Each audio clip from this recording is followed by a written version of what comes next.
Welcome back to continuing coverage of the Intercollegiate Team Championship Sectionals. Smyrna, Tennessee is where we are. I'm Mike Flanagan, joined by Matt Gasson.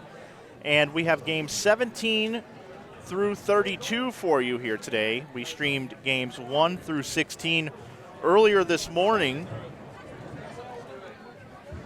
Men and women today. On the left side of your screens on lanes 25 and 26 will be the women all day, just like earlier today. And lanes 27 and 28 are the men for the next 16 games. We are bringing you this coverage on Inside Bowling in collaboration with Bowl TV. If you're not subscribed to Bowl TV or Inside Bowling, I suggest you do so now. That way you'll be notified all weekend and in the future on when we will be going live with live bowling. Also over on Bowl TV and Inside Bowling. Sometimes we also post other pieces of content that are really cool for bowling fans to take a look at. Action underway here, Matt. And what teams do we have here in front of us? Lanes 25 and 26 on the ladies' side, we have Emmanuel College and University of St. Francis. St. Francis, I believe, is your current leader on the women's side. They are currently right now through 16 games. They are at 33-22. Almost 140 ahead of second place over on the ladies' side, which is Alabama Birmingham. And then on the men's side, we have Bethel University and Savannah College of Art and Design. So let's go through the lineups here. I just got all four from the coaches. For Emmanuel, we have Ariana Austin, Ariana Campbell, Chelsea Lean, Danielle Lane, and Cara Stassel. University of St. Francis, Jordan Tiratilli, Dana Ackerson, Sarah Klewitter, Nicole Troha, and Abigail Ragsdale. And keep in mind, as he's reading off the rosters to you, the leadoff bowler bowls the first and the sixth frame, the second bowler second and seventh, third and eighth, fourth and ninth, and the fifth bowler will bowl the fifth frame and the entire 10th frame. On the men's side, for Bethel University, we have Evan Kiefer, Nick Corbin, Nicholas Wood, Dalton Tillman, and Connor Bradley. And for Savannah College of Art and Design, we have James Watkinson, Juan Aguilar, Dylan Byers, Alex Glinsky, and Ben Martinez. So there you have it, men's and women's team. And we'll get to see these four teams for 4 games. They'll bowl 2 games on their lane, and then they'll swap to the other lane, and they'll bowl 2 more then. So 4 games total, and then we'll bring in new teams after every 4 games. 64 total games with all pinfall carrying over. No bonus pins will determine who the top 4 teams are in the men and women's divisions. See who will advance to the Intercollegiate Team Championships held in Lincoln, Nebraska, April 18th through the 21st. See my graphic there? Make sure you tune into Bowl TV for all that coverage coming up here in April. We have 4 streams taking place for you currently right now simultaneously throughout the country. Here in Smyrna, of course, Matt and I are bringing you the Smyrna sectional. In Stratford, New Jersey, Aaron Smith is at 30 strikes, and he is bringing you that coverage on Bowl TV. In Fairview Heights, Illinois, Emil Williams Jr. is bringing you the St. Clair Bowl Fairview Heights sectional.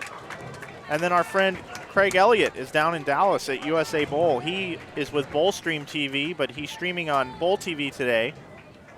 Make sure you check out all that Craig does on his social media outlets. Just type into Facebook, Bowl Stream TV, and find out all the information about the things he has going on with his streams as well. So it's a collaborative effort today with 4 streams taking place.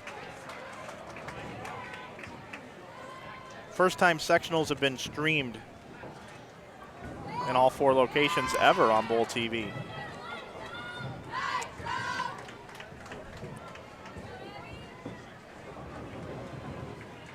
We do have an interactive chat.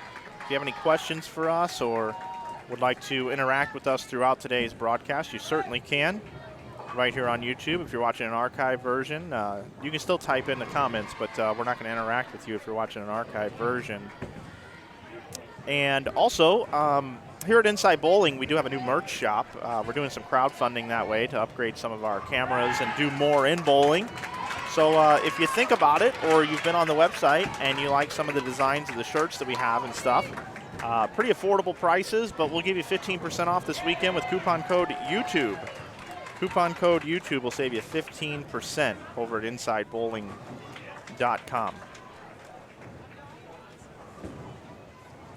The oil pattern, there is no fresh oil. It's the leftover burn from all the bowling earlier today.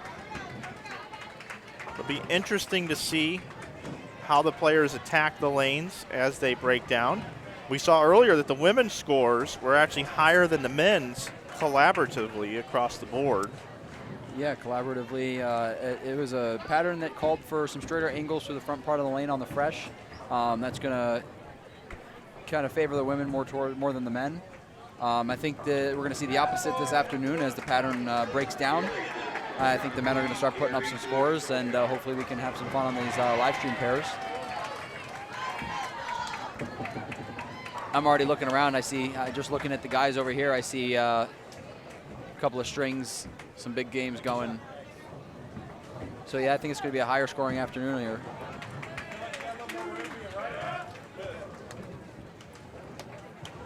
I would anticipate the men's division catching up with the women's division here as the lanes break down, the guys move in with their rev rate. I would have to agree with that.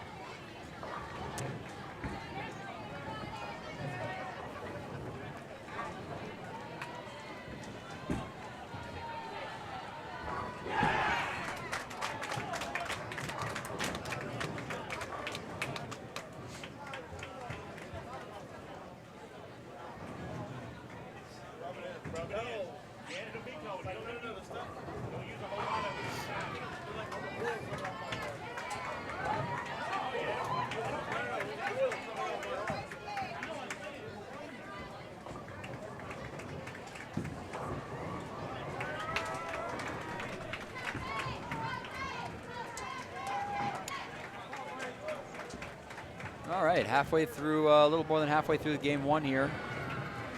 You have your leaders over on the ladies' side. Just kind of plugging along here. No doubles yet.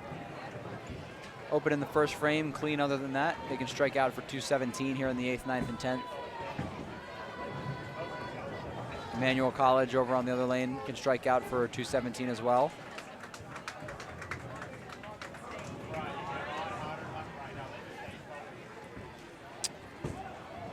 And 197 now if they can clean this spare up.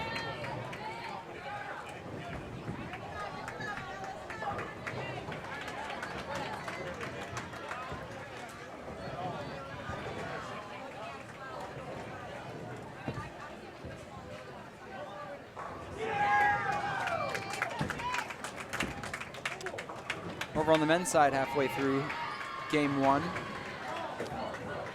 Bethel University can strike out for 212. And Savannah College of Art and Design can strike out for 224.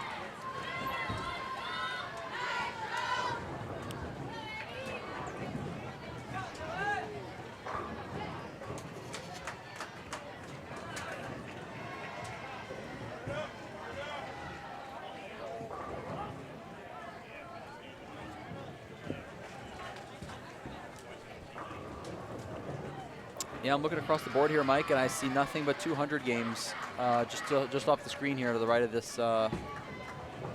this live stream booth. They got 203 split in the 10th down there. Could have been 240 or 250, but 220 is there, 212, 220.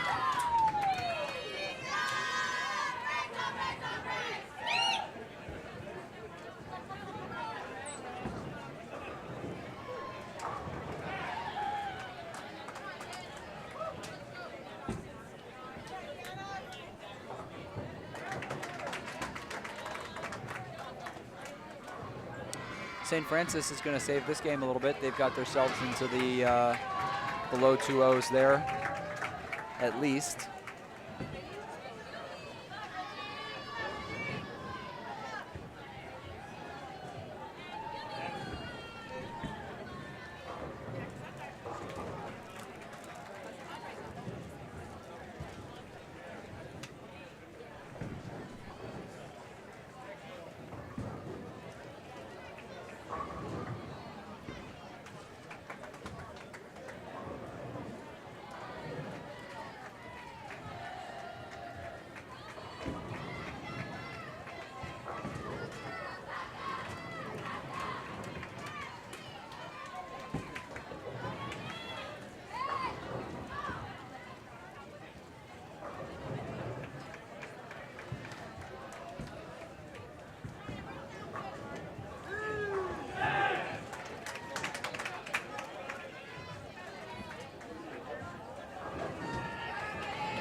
And pretty good start for these 4 teams.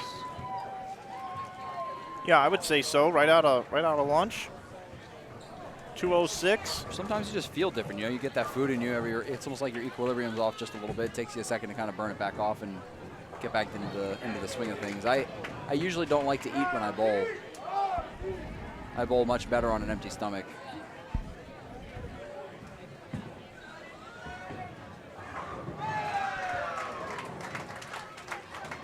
I'll usually eat something before and after.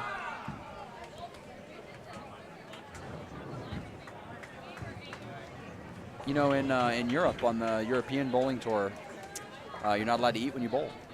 Really? Yeah, we didn't know that. We went over and bowled the Brunswick Euro Challenge back in 2013 or 2014, maybe. It was the year Marshall won. And he was in the middle of bowling his block, and he was hungry, and I went and got him some food, and he went to go eat it, and the tournament master came over and told him that if he ate, that he would be disqualified. Yeah, so and that it's viewed as disrespectful to your opponents if you're eating while you bowl over there. Interesting. Yep.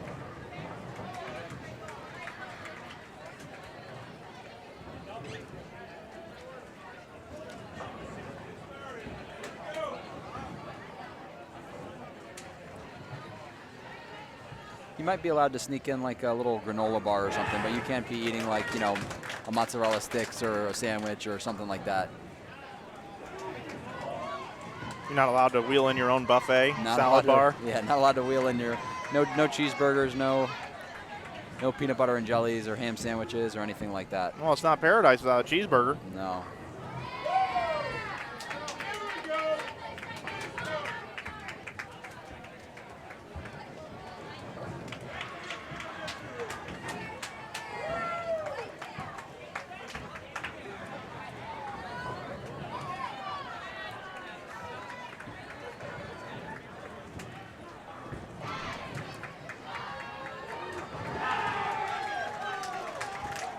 Yeah, Matt, you were pointing at our camera.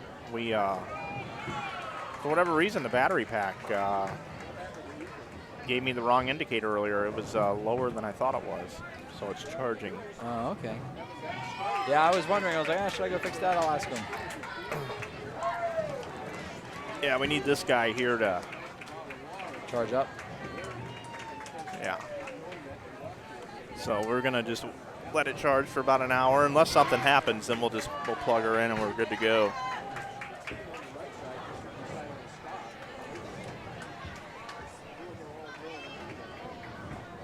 I was talking to the coach of Robert Morris, Danny Hayes, a little bit before we started here for just a minute, and he was telling me that they pretty much stayed on the outside part of the lane for the entirety of that 16-game block this morning. Really? Yeah, they played out between 5 and 10, and almost tried to play him like the girls kind of play him, out in that tube that was out there. And a lot of the teams that we were watching played a little further in, and they were struggling. So maybe there's something to that.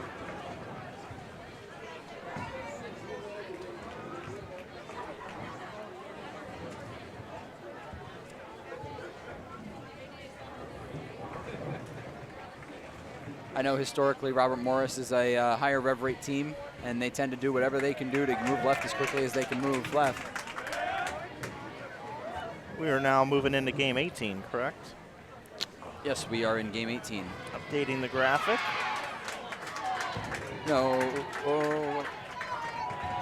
Oh, you know what? All these games are kind of all over the place if you look at the screen.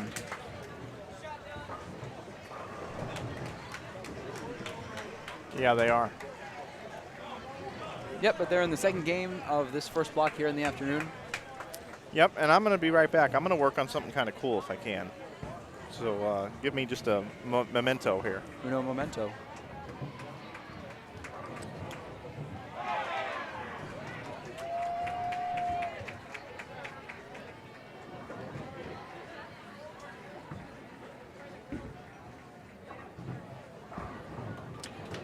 Alex Fleener, the top four on both sides for Smyrna after the first 16 games this morning. On the men's side, Robert Morris, Illinois, 33-98. St. Francis, Illinois, 31-48. Lincoln Memorial University, 30-83. And Emmanuel College, 30-49. 13 pins behind them, though, is the Savannah College of Art and Design.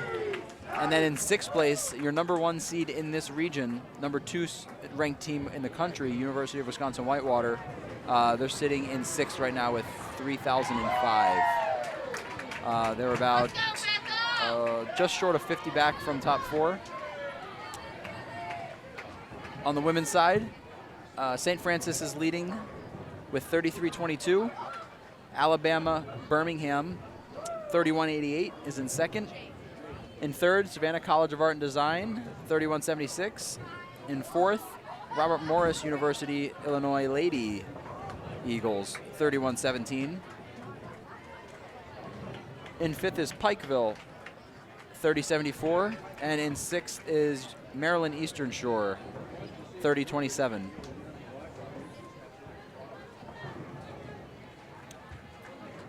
So we've got one team in each division kind of running away with it so far. We'll call it 2 teams on the men's side, kind of running away with it so far. Everyone else is kind of bunched up in there. Anything could kind of happen there.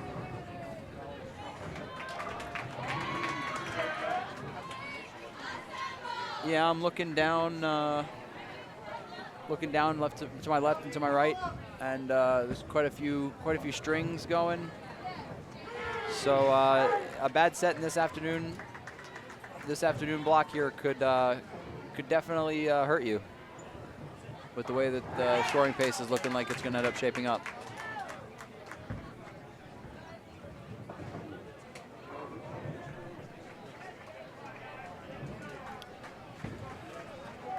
Halfway through game 2 of this first set, Emmanuel College, much better game going this game. They got 5 out of 6 strikes through 6 frames, possible 266 on the board.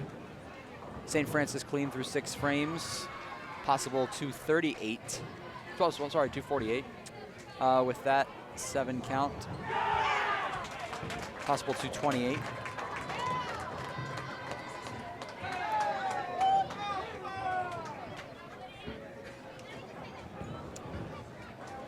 And the women are already ahead of the men again. We had that same issue this morning. I don't know if it's maybe a lane courtesy thing on the men's end. They like to give 2 lanes. The women only give 1, or the women just don't take as much time in between shots. But they seem to always make their way ahead of the men.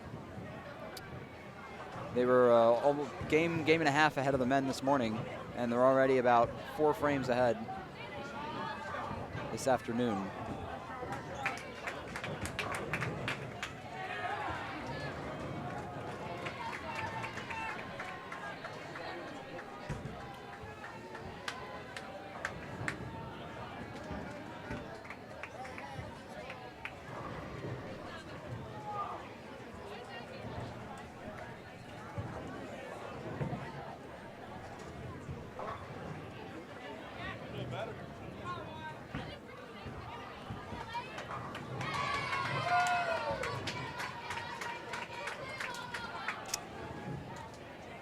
Surprisingly enough, kind of glancing down at the Robert Morris men's team, they're only a couple pairs away, and they're your runaway leaders through 16. They seem to be struggling a little bit here these first 2 games, where the scoring pace is a little bit higher. I mentioned earlier they were playing the outside part of the lane through those first 16 games. I'm wondering if they've started to chase it in yet or not. And what I mean by that is it's kind of moving left to where the other teams are playing. As those lanes start to dry out, you're going to want to kind of move in and throw it to that dry spot that's been created.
And if you're watching and you haven't done so yet, go ahead and click that thumbs up button, that like button, give us a like. And if you're not subscribed to Inside Bowling YouTube channel, go ahead and subscribe to that as well for notifications for any other live bowling events that we are covering. Also, go ahead and go over to the Bowl TV channel. Give them a like and a subscribe as well. We've got 3 other live streams going on right now. Stratford, New Jersey, Dallas, Texas, Fairview Heights, Illinois. Go ahead and give everyone a like.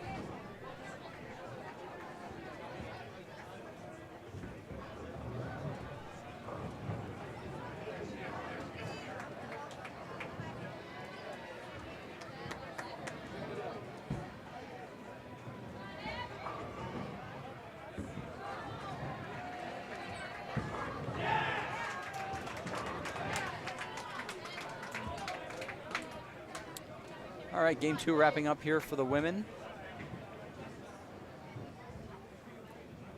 St. Francis struggling a little bit down the stretch.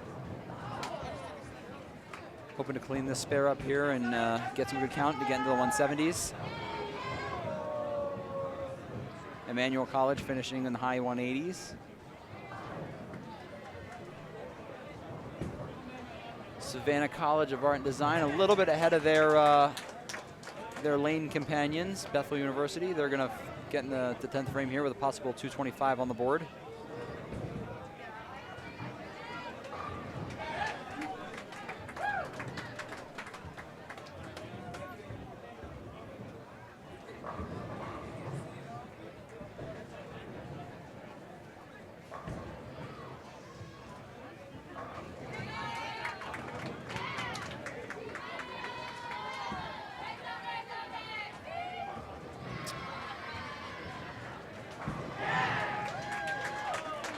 All right, and we'll be switching lanes now for the women. Hop over on the other side.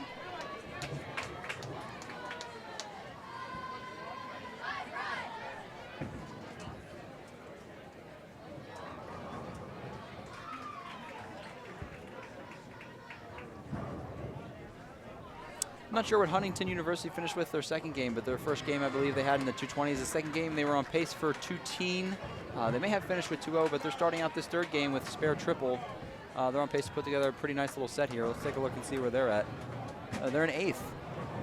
So they're not too far out of the top 4 either. They're getting pretty loud. You kind of hear them in the background. 29-19 is where they're at. They are only 130 back from 4th. I'm sorry. Yeah, 130 back from 4th. So a big set here gets them into a really good position for that top 4.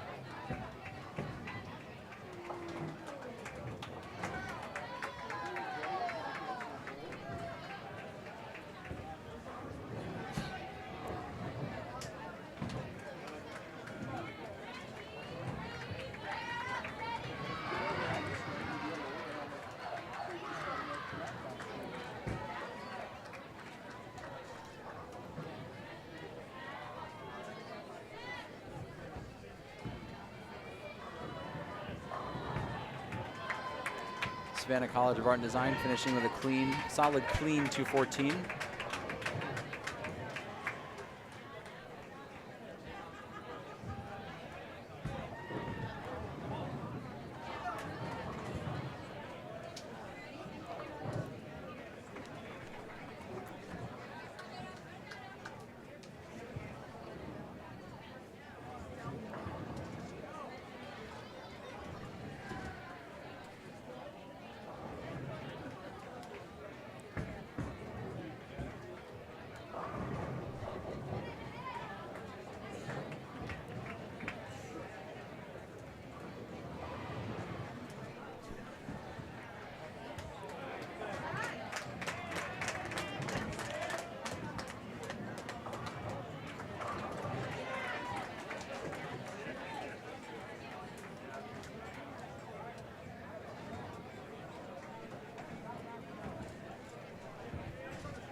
That's one of the problems with finishing a little bit ahead of your lane companion, is now you've got to kind of sit and wait for them to finish. Usually you try and keep up at kind of the same pace so that you're not waiting around in between in between sets. And but shouldn't be much longer. One last frame here for Bethel. Possible 178 on the board.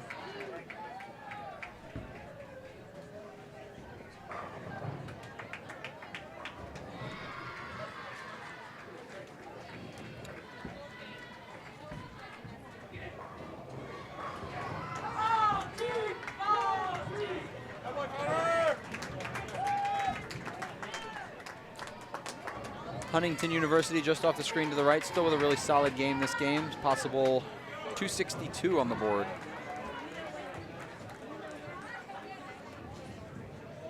Three frames left to go in that game.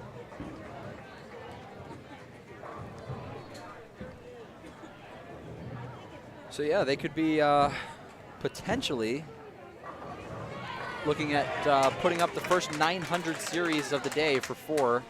With a good finish this game and a good score of the last game.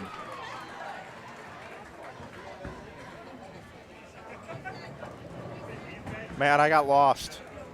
Where'd you go? I'm trying to locate an HDMI cable because if I can find one, I'm going to be able to scroll the scores on the screen in the bottom left from all the regions. Oh, okay. But I need an HDMI cable, so I was on the hunt for one. And then I ended up getting distracted talking to the junior director here.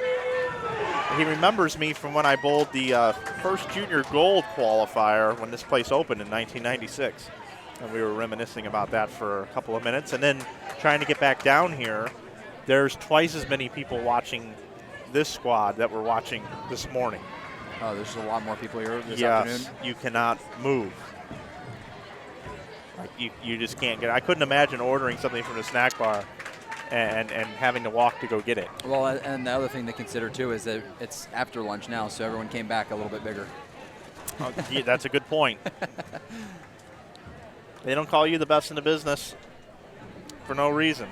Well, I know I did. So we went and got some good pizza. High five. Actually, we were talking about getting some Chick-fil-A, and we just had a feeling that Chick-fil-A seems to be the collegiate stop of choice for most college kids, so we figured most of them would go there, and we wanted to get something a little quicker. We wanted to avoid that. Huntington University ended up striking in the 8th and 9th to set up the 10th, 9 count in the 10th. Still a 235 on the board possibility for them. They're going to be about 60, 65 over through the first 3. So they're making the flip now, so we're going into game 19. Yes, the men are just flipping now. Got you updated with the graphic.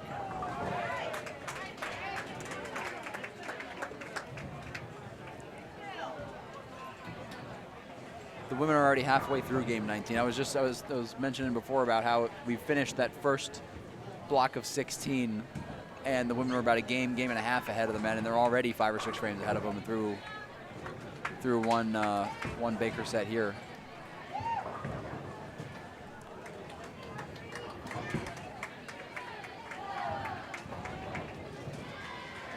They should run a shot clock on the guys like at Nationals. Yeah. You're bowling too slow. 20-second shot clock. No 2-lane courtesy, just go.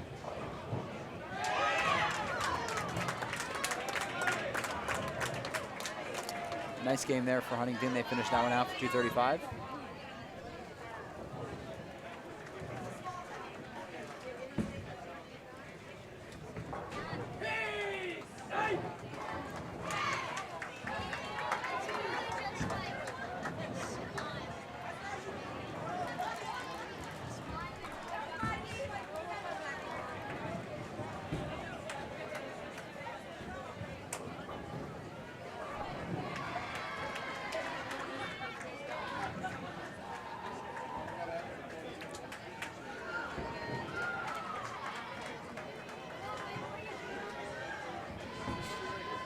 I'm excited to go get some tacos tonight. Yeah, how far is that from here? Bar Taco, it is on, I believe it's on the west side of Nashville. So maybe 15 minutes, maybe, somewhere around there. If you're ever in Nashville looking to get some good tacos, Bar Taco. That's the spot.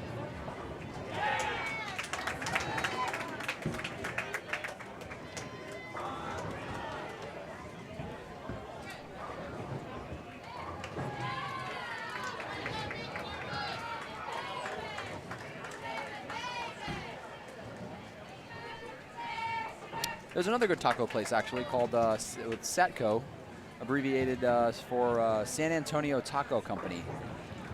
There's a couple of locations throughout Nashville. There's some pretty good tacos too.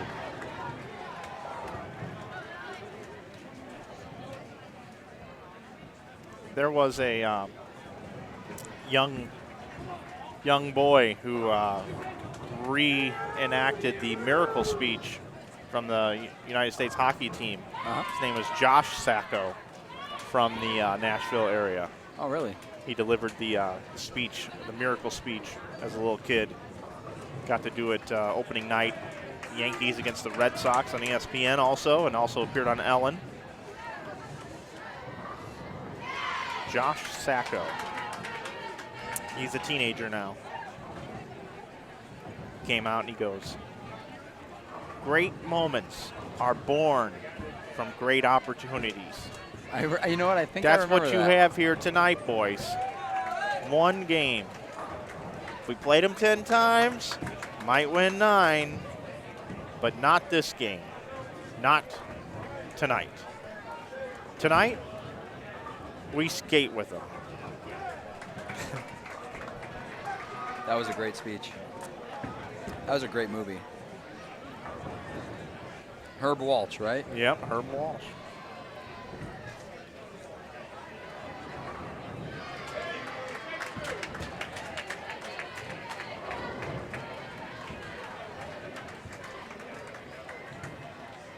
Yeah, it goes, tonight, we skate with them. Tonight, we stay with them. And we shut them down because we can. Tonight, we're the greatest bowling team in the world. You were born to be bowlers, every one of you. You were meant to be here tonight. This is your time. Their time is done. It's over. I'm sick and tired of hearing what a great bowling team Robert Morris has. Screw him. This is your time. Now go out there and take it. I picked Robert Morris simply because they're the highest ranked seed at this sectional. Not because I'm picking on Robert Morris. Wisconsin-Whitewater is the highest ranked seed at this sectional. Oh, are they? They are. Men and women's? The women's is an NCAA. So they're an NCAA program. So the women are not here bowling, but the men are. Boo. Because men's bowling is not an NCAA Well, I sport. picked Robert Morris because I went there. You're sitting and there. I'm sitting right here. University of St. Francis bouncing back off of that 170 game with another pretty solid game. Strike here will get them into the high 2s, low 2 teens. I'm liking the striking. Yeah, the scoring pace is going up. I mean, I'm looking around, and there's been pretty big strings of strikes. Huntington with a solid game here can get the first 900 series of the day. And funny enough, I was looking down at our leaders on the men's side, Robert Morris, and they were struggling a little bit those first 2 games, where typically this would be their wheelhouse. So we actually have them coming down to join us this next set on the live stream pair, so we can maybe take a little look in depth and see what they're doing on the lanes.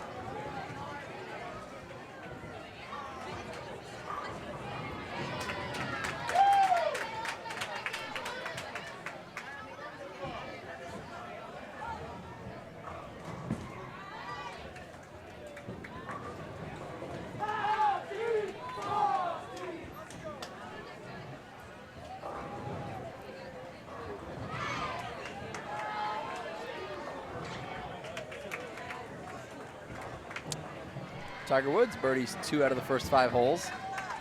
Just got my ESPN update.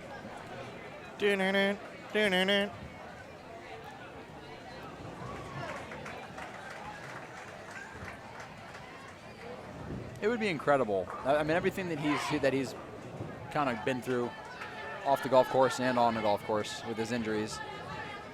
If he came back and was able to get a win.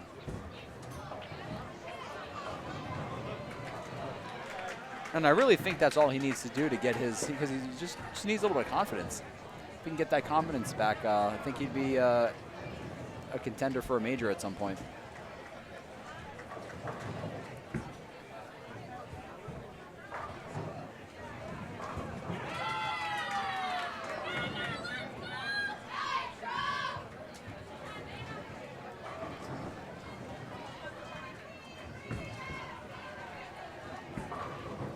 You talked about that story earlier about health concerns.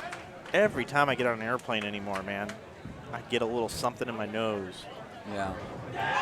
We were locked in the cabin with all those people. If anyone's sick, it's just kind of floating. You can't do anything about it. It's just, you're just in there breathing it in. There might be a time in the not so distant future, kind of like bottled water came onto the scene, where people, when they fly, they just hook themselves into their own little oxygen cleaners. I really wouldn't be surprised to see an airline come out with like private cabins or something, almost like a train, like an aerial train. Cost a lot. Yeah, to get a plane ticket. Space issues on planes. That's the whole deal. Well, they're just trying to jam as many people onto a flight as they can. Don't you think if an airline came out and they gave you 1.5 the amount of space, and the tickets cost 1.5 the amount of times, that airline would have like a waiting list? I really think that people would pay to be comfortable. I mean, how many times do you hear about people upgrading anyway? I mean, it's basically all it is they're going from economy to economy plus, pay that extra $50 or whatever. If it's an hour flight or an hour-and-a-half flight, I'll deal with sitting in the seat with my legs crammed. But if I'm on a plane for 4 or 5 hours, I'll pay that $50 to be comfortable for that 4 or 5 hours so I can sleep.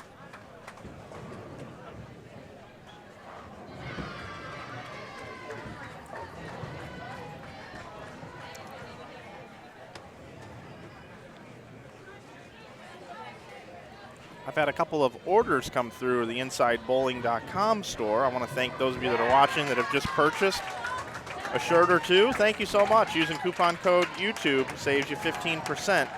That's the code that was used on both purchases here in the last 10 minutes. So just want to send a shout out to everyone on that. We're actually getting ready to add a college bowling section on there as well. We're going to have college bowling shirts on there, just pretty generic. You know, I heart college bowling, and my college bowler is better than your college bowler.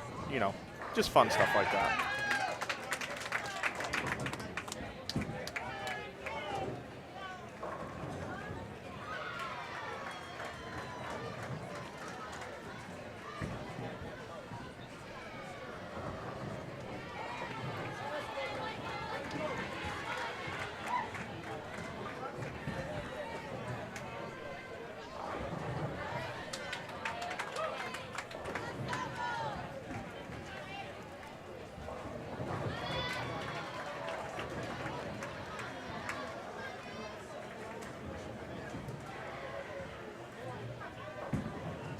I'm going to end up getting an HDMI cable. You watch, too. Down there in that little left area right down there. I'll have that thing scrolling.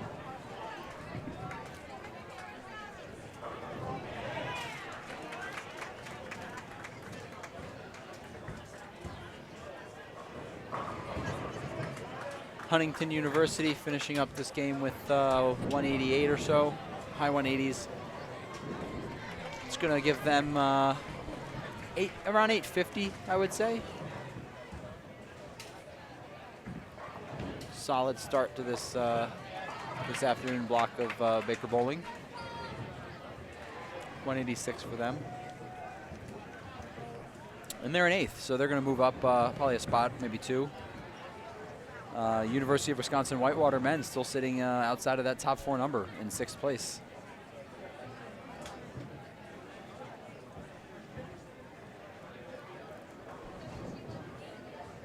Tammy Brown's waiting for Robert Morris to come into our screen.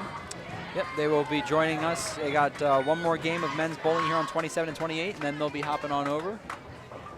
They are finishing up down there. It looks like they just missed a single pin in the 10th frame to bowl 192. I know Coach DJ is pulling out whatever hair he has left right now. He does not like missed single pins.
going into game number 20 now.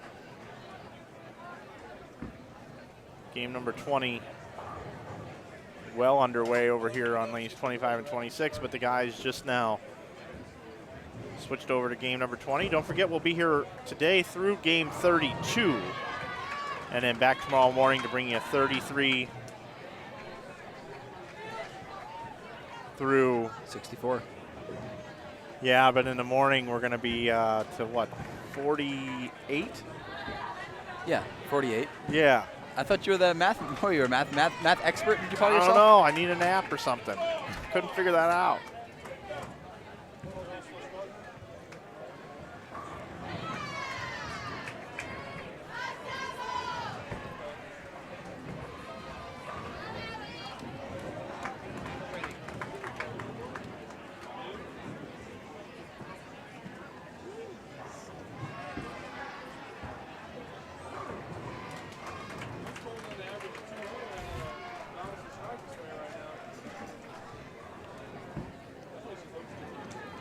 Sean St. Clair was watching earlier, has an idea for a t-shirt.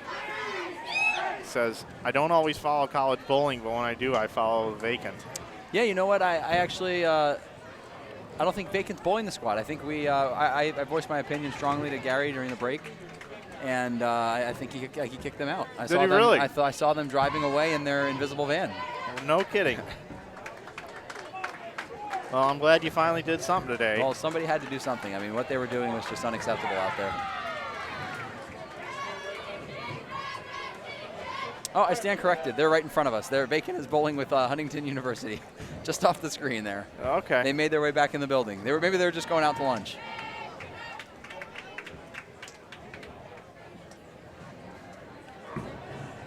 You know, there's a rumor that they were actually here bowling during the break.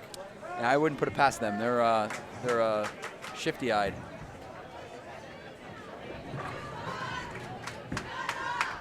And wow. We've got an HDMI cable. Thank you. Coming through in the clutch. Brand new, too. Look at that. All right, bud. So I'm going to go get the necessary requirements to try to make this happen. Do what you got to do. We'll wrap up this fourth game here in this first set. St. Francis striking out in the 10th. Get them to 2-0. 201.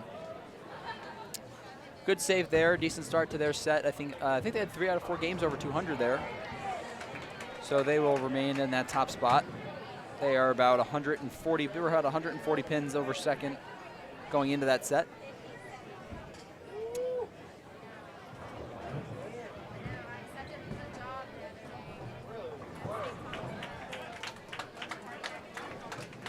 Joining us next on the women's pair,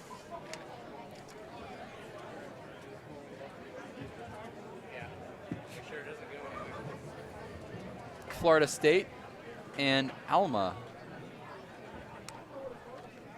College. On the men's side, I know Robert Morris is coming over here next. They sent a few of their players down to kind of scout the pair out and see where the guys who are bowling there now are playing.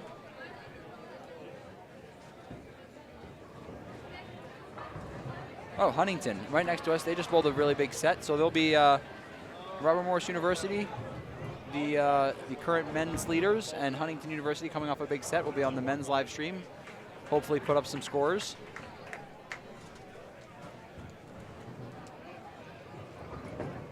Overall, this men's live stream pair here has not been very high scoring. Most of the scores have been just off to our right.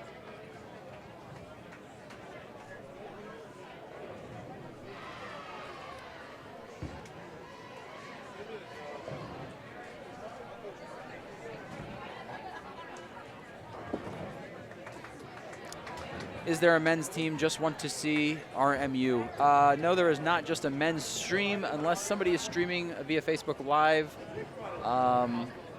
where you'd be able to watch just that team on there. Usually sometimes the parents might be doing something like that. But as far as what we're doing, we have lanes 25 through 28. The women are going to be on 25 and 26, the men on 27 and 28, and Robert Morris men will be joining us here in just a few minutes.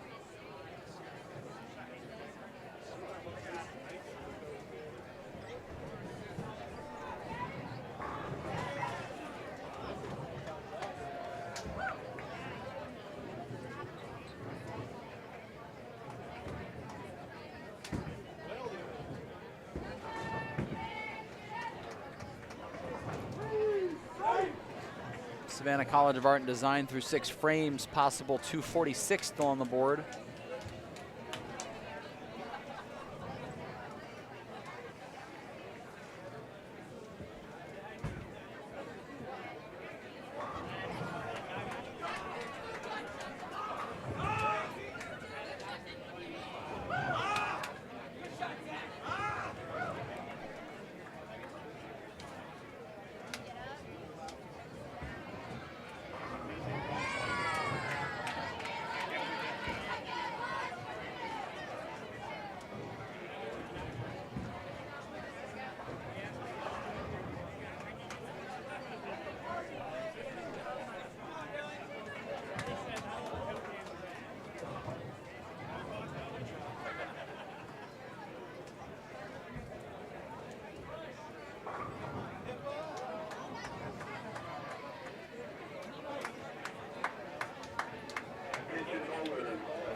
Mike Flanagan looks like he's trying to put together a puzzle here, trying to figure out all these different wires and plugs he's got plugged in. Hopefully he unplugs the right one. Oh, it looks like he did.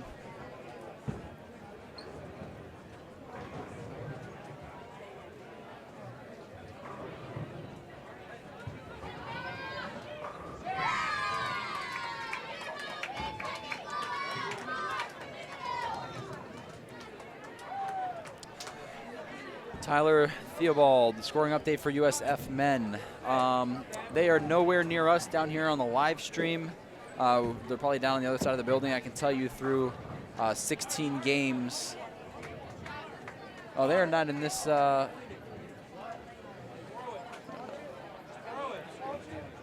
they're not in this this sectional. So I'll have to wait until I see their name scroll across. Mike is working on getting a graphic in the bottom left-hand corner of your screen where you can see the scrolling scores of all of the different sectionals. You can see our scores here at Smyrna, Tennessee, Fairview Heights, Illinois, Stratford, New Jersey, and Dallas, Texas.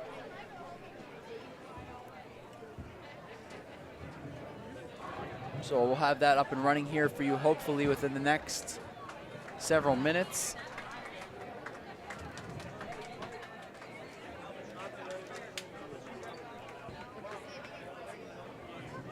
SCAD, Savannah College of Art and Design, still working on a pretty solid game here, 214 if they can strike out. Bethel University, possible 217 off the board. All right, and we're going to have University of Wisconsin-Whitewater. Looks like they're just going to be just off to the right here. The #1 ranked team in this section. Struggling a little bit so far.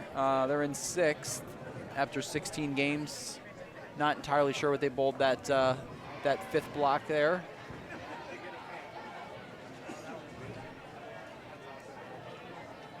Still a lot of bowling left to go.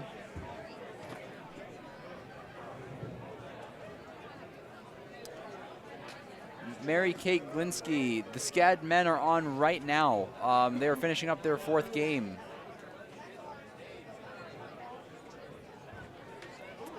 So they will be moving to a different pair now. If you would like to rewind.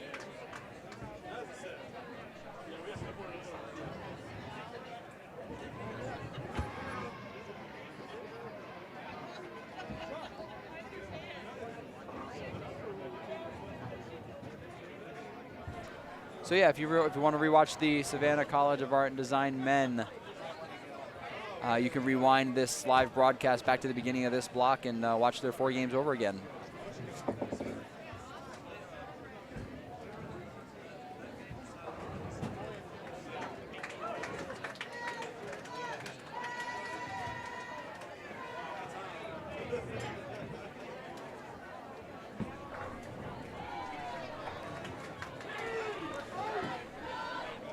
All right, Mike's working on something pretty cool for everyone.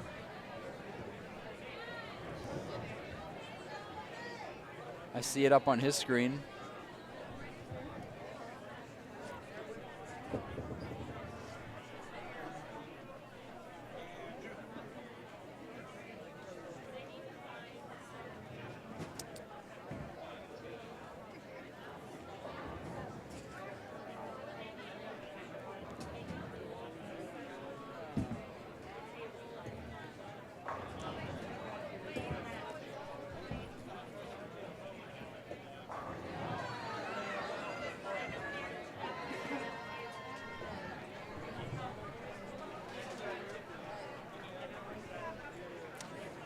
All right, it's a bit of a packed house here in just a minute. As soon as everyone kind of gets settled in their next pairs, I'm going to go get some lineups for these teams that are coming over onto the live stream pair now.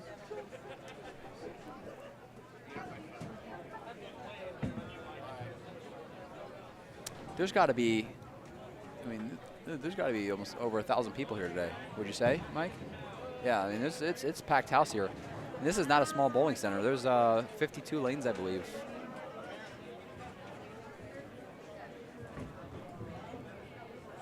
Yeah, about 52 lanes of bowling, and you can't move a muscle.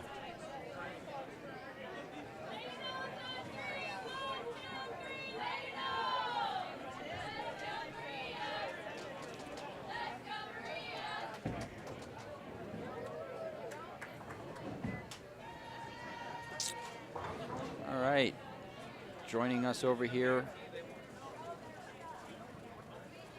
this next set of 4 games of Baker, the Robert Morris men's team,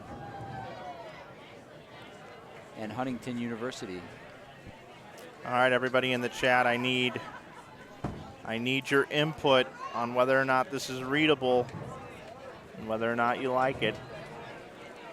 But I worked extra hard on this, and someone at the bowling center decided to go out and get an HDMI cable to make this happen for you. But we should have now for you the scrolling scores from around the regions. After every 4 games, it'll be updated for you right there on your screen. Yeah, I think that's pretty readable. I mean, if they're seeing what we're seeing, it looks like it's a little small, but it's pretty clear.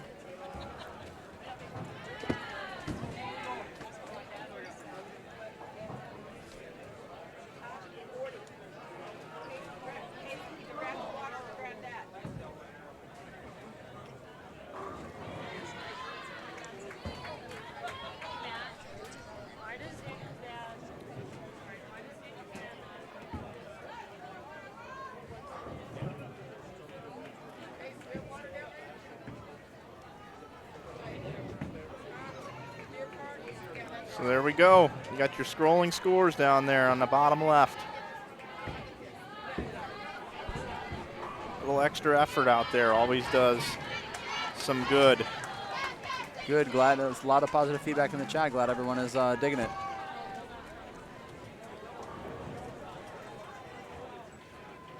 So there we go. I feel like I should change the black box at the top to be like blue or something. What black box? Up at the top where the scoreboards are around. Yeah. Everything else really got this red, white, and blue theme.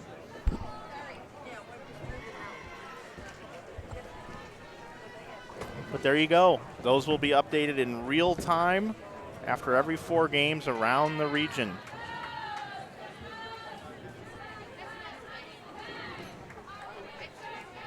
Just imagine if I did this full time and it's the only thing I ever had to think about. Just pretty cool live stream stuff. I could have us green screened on top of that thing. And just floating around out in the corner. My head over there by that 10 pin or something.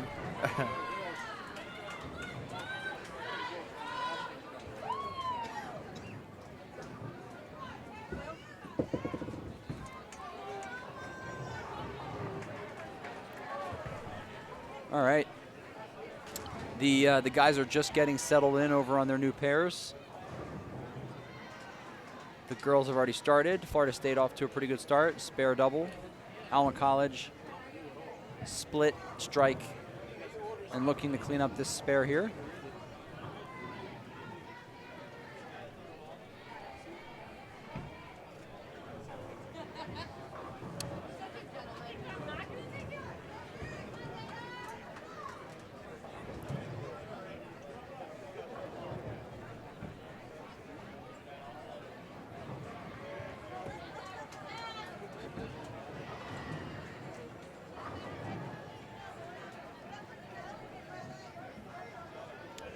It looks like Chase Benitez is going to be leading off for the Robert Morris men. And it looks like they've moved inside. I know that Coach Danny Hayes mentioned to me during the break that they had pretty much stayed in the outside part of the lane in those first 16 games.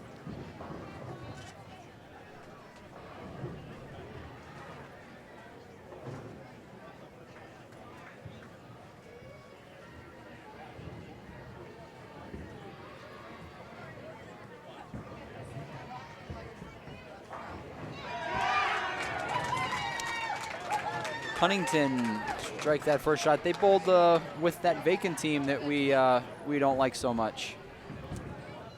In that last set over there just off to our right, and they were kind of waiting for the last 20 or so minutes to move over to this new pair.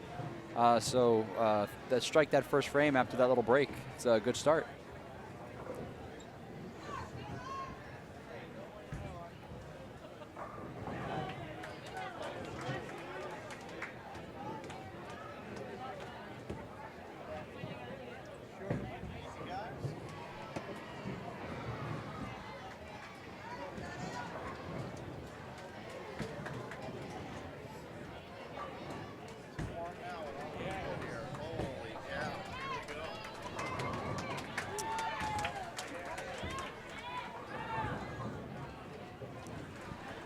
I feel like I'm at like Lollapalooza or something right now because you can't move in this place, and there's people everywhere. Everywhere. I mean, and 50% of them are on ladders, so you don't want to bump into them and knock them off. This is like, I thought Junior Gold was bad.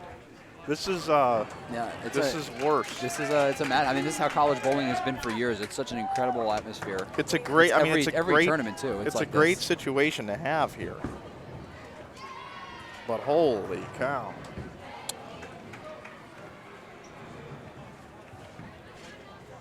So as I think I jinxed Huntington University, I talked about how they were just off to our right bowling with the vacant, and they got down a little bit faster and had to wait around for about 20 minutes for the teams to finish here on this live stream pair before they moved over. And they threw that strike right away, and then they went and got 3 after that. But they cleaned it up, so no pins lost. Same thing as a 9 spare.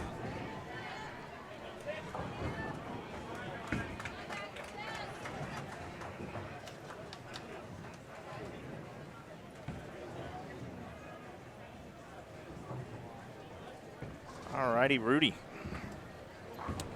Kenny Ryan.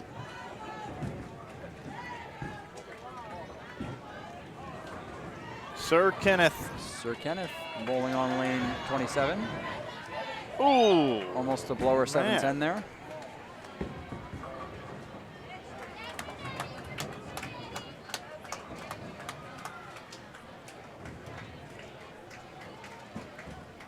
And this is the first time that we're seeing Wisconsin-Whitewater today. This is the closest they've been to us.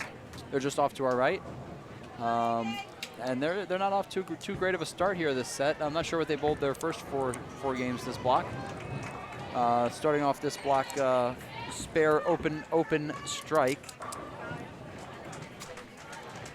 Sure, Sean Walkner be more than happy to tell us.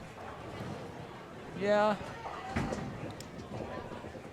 Let's see, when are we going to get Wisconsin-Whitewater on our live stream pair? Let's take a look here. They are the top seeded team coming into here in the men's division.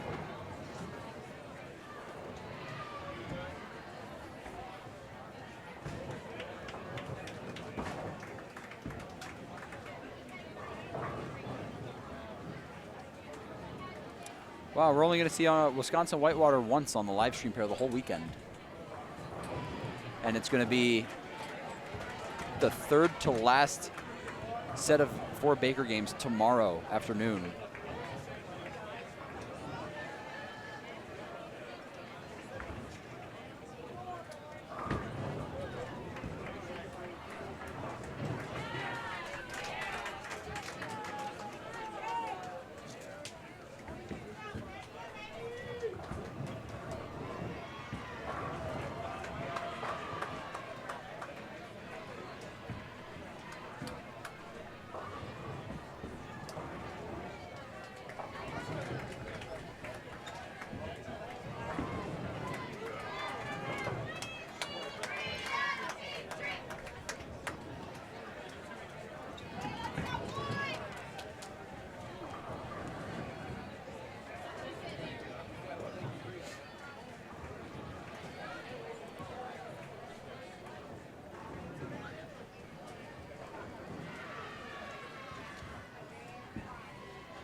Was this the 1-2-8-10?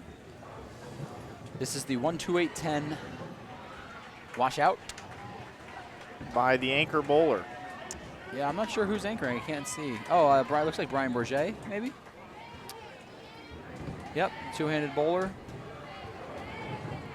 He won the sectional yesterday in the Intercollegiate singles. Had a pretty fun moment on camera. Yeah, he went 4-pin spare gutter off his ankle.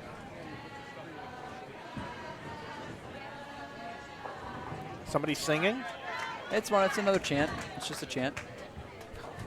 There's some good ones, some pretty interesting ones. You know what? If I coached a college team, I think I'd have them sing some of my favorite tunes. Yeah, Adele? Like the entire song. I think I would start with maybe like American Pie and make them sing for 13 minutes straight. Freebird?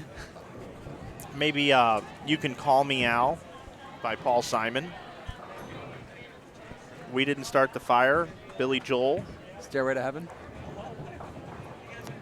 I'm looking for more lyrical genius songs.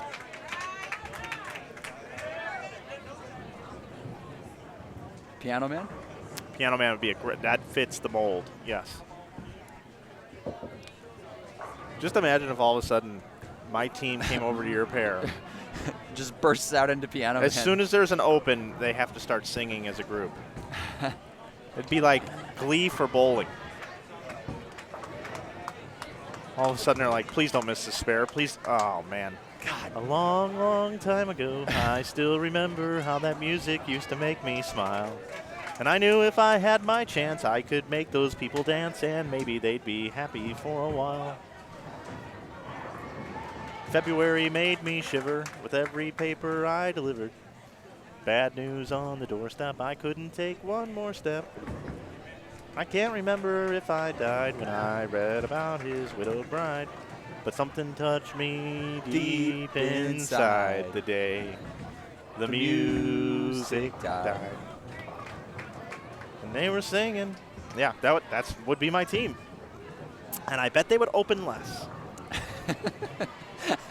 We would go down and I'll tell you what. I would tell you that every single time they didn't strike, they would be absolutely shaking to shoot at that spare. They would.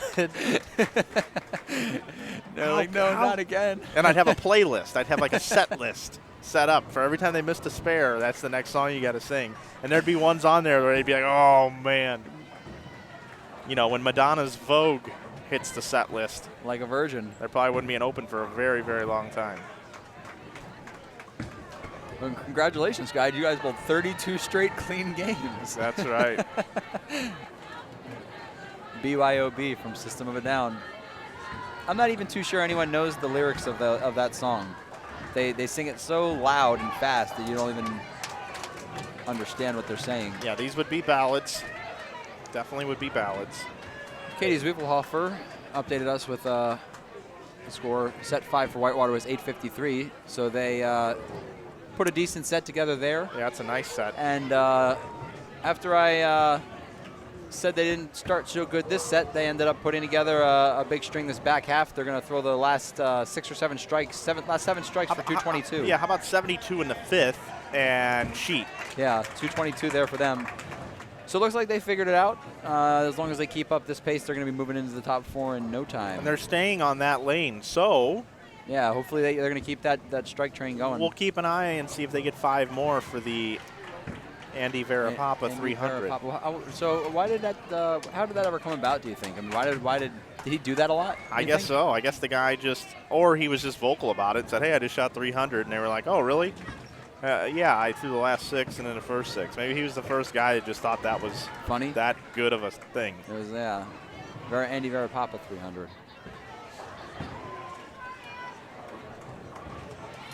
I wonder how many sanctioned Andy Verapapa's 300s I have. I don't know. I don't know. It's a track that, or a stat they haven't tracked for a long time. Brian Bourget up in the 10th here for Robert Morris, looking to get them to 200. He's going to need a double in the 10th. Huntington University coming off that long break. Going to roll the 4? Yep, rolls the 4. Let's watch it again. I have it. Replay. Watch this 4-pin roll. All roll, the way across. Roll. And look at the Jazz hands.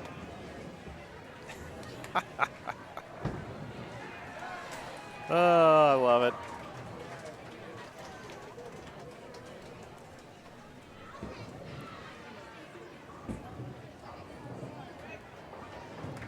I've never looked into my graphics library to see so many graphics.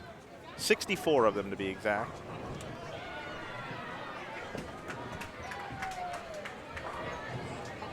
You got all 64 up and in there now? Yeah. Oh, yeah. wow. You're working hard. 64, yeah.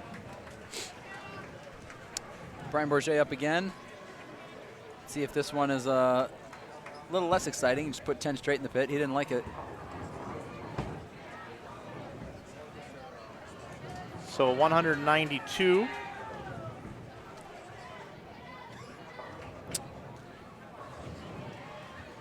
Yeah, not a bad start. I mean, anytime you're moving to a new pair where they're going to be playing a little bit different, they haven't seen this pair yet this weekend. Meanwhile, Florida State and Alma, are they a game and 3 frames ahead, or are they just 3 frames ahead? Alma College, they are 2 frames ahead of Florida State. No, ahead of the guys. Is it a full game in 3 frames, or just a game, or just 3 frames? Their pace of play compared to the guys. No, I think it's just 3 frames now. Is yeah, it? They've caught up. Okay, so the guys have caught up. Kevin Vostry, Dakota's dad from Robert Morris, just informed me this is their low game of the day. So we were lucky enough to catch that for them on the live stream. This is their lowest game. Yeah, 190. Well, one night it looks like there was. They spare here 192. They had one other 192. Wow. That's pretty solid. Here's their scores, folks. 213, 194, 210, 213, 204, 210, 197, 225, 237, 192, 229, 234, 226, 200, 218, 196, and then we're still waiting on those 4 games from this first set. But I mean, that goes back to what we were talking about in the morning, earlier this morning, and just filling frames. I mean, they really haven't bowled a huge game. There's only 1, 2, look like 2 230 games. Other than that, everything is between 192 and 226. I mean, they're just up there filling frames and throwing doubles, and they're leading the field by 250 pins. And it's all Baker bowling is. It's just filling frames and figuring out a way to get to the pocket and catch your doubles when you can. Pretty unreal. All right, so this is game 22. They're starting game 22, yes. The men are. The women are halfway through game 22. Okay. Here is Sir Kenneth Ryan.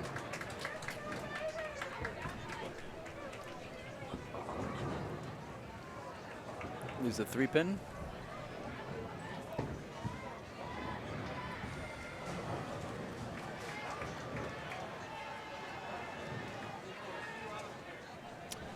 That kind of goes back to what I was talking about this morning with the lineup. Taking your, I mean, I know he's on the left side, but kind of taking the lone senior on the team, the person with the most experience, and letting them go first. Kind of give everybody an idea of what's going on the lanes.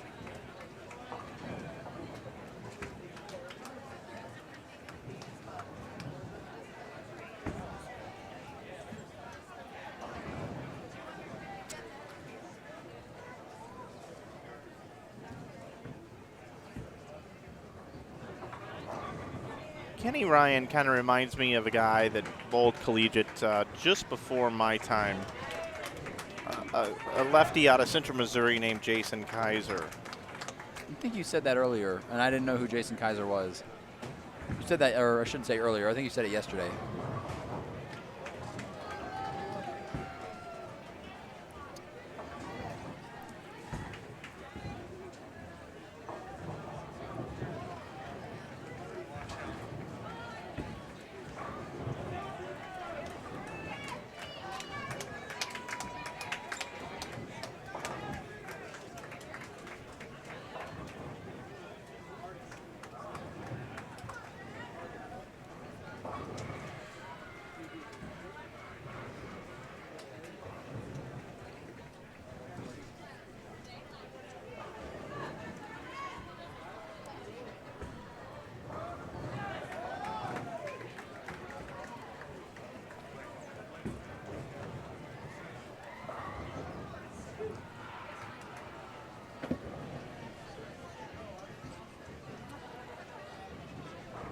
I'm going to try to guesstimate how many people are in here.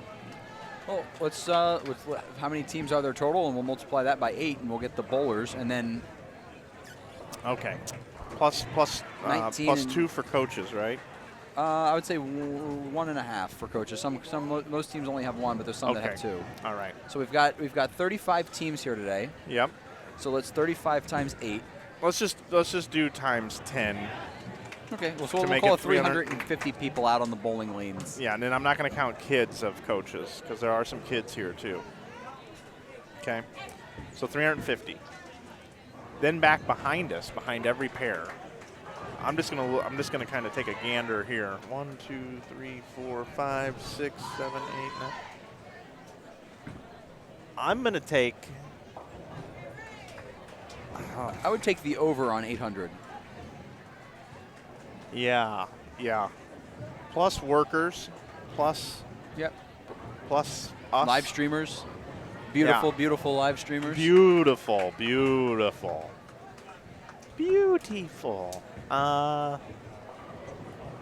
I'm gonna set the over under at 803 people. 803. Yeah, 803, which is a good series, 3-game series. It is. I think the 803 people are in here. And I think next year, if I come here, I'm gonna go ahead and charge people $20 at the door. That's not Mike Flanagan saying that. That's like your. It's my little girl voice. No, what is that? What is that when you have like an alter ego? Alter ego, yeah. That's Mike Flanagan's alter. That's Mike. That's Mike Valentine. Mike Valentine. I use that voice at home with Kim. There's I can't remember if it's from South Park or if it's from Family Guy, but there's it sounds a lot like the Mickey Mouse voice that they do, where they're like, oh. I don't know if you've ever seen that. Yeah.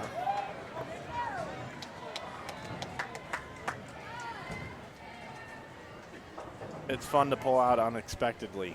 I was unexpected that time for sure. Like I said to Kim the other day, I said, hey, do you know what time I got up this morning? And she's like, what, about 7? I said, no, 7:02.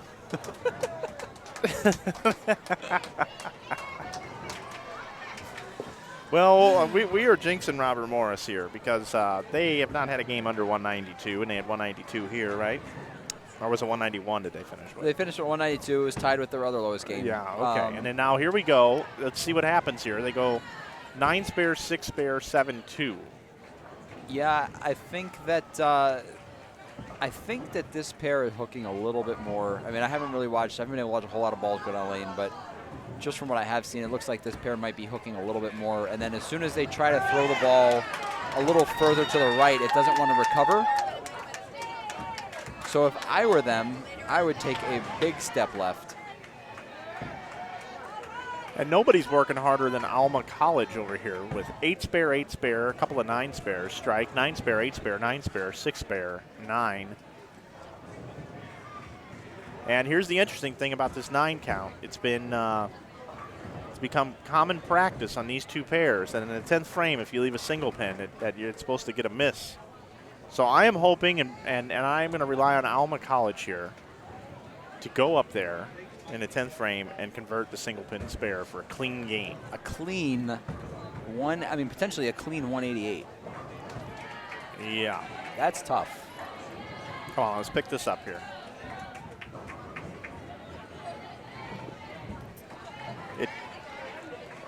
It's like clockwork on these two pairs. And I hate that that's the case, but that's what's been going on here. Single pins, too.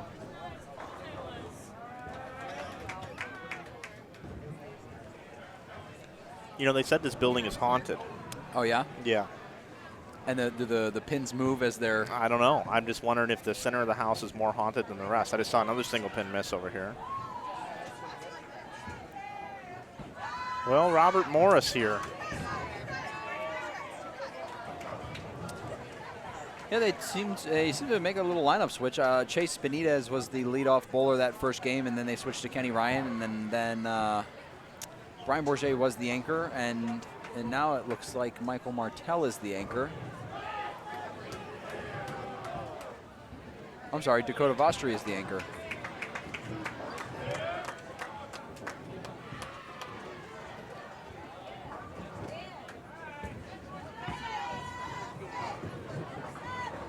Yeah, they're just going high, high, high. They all need to.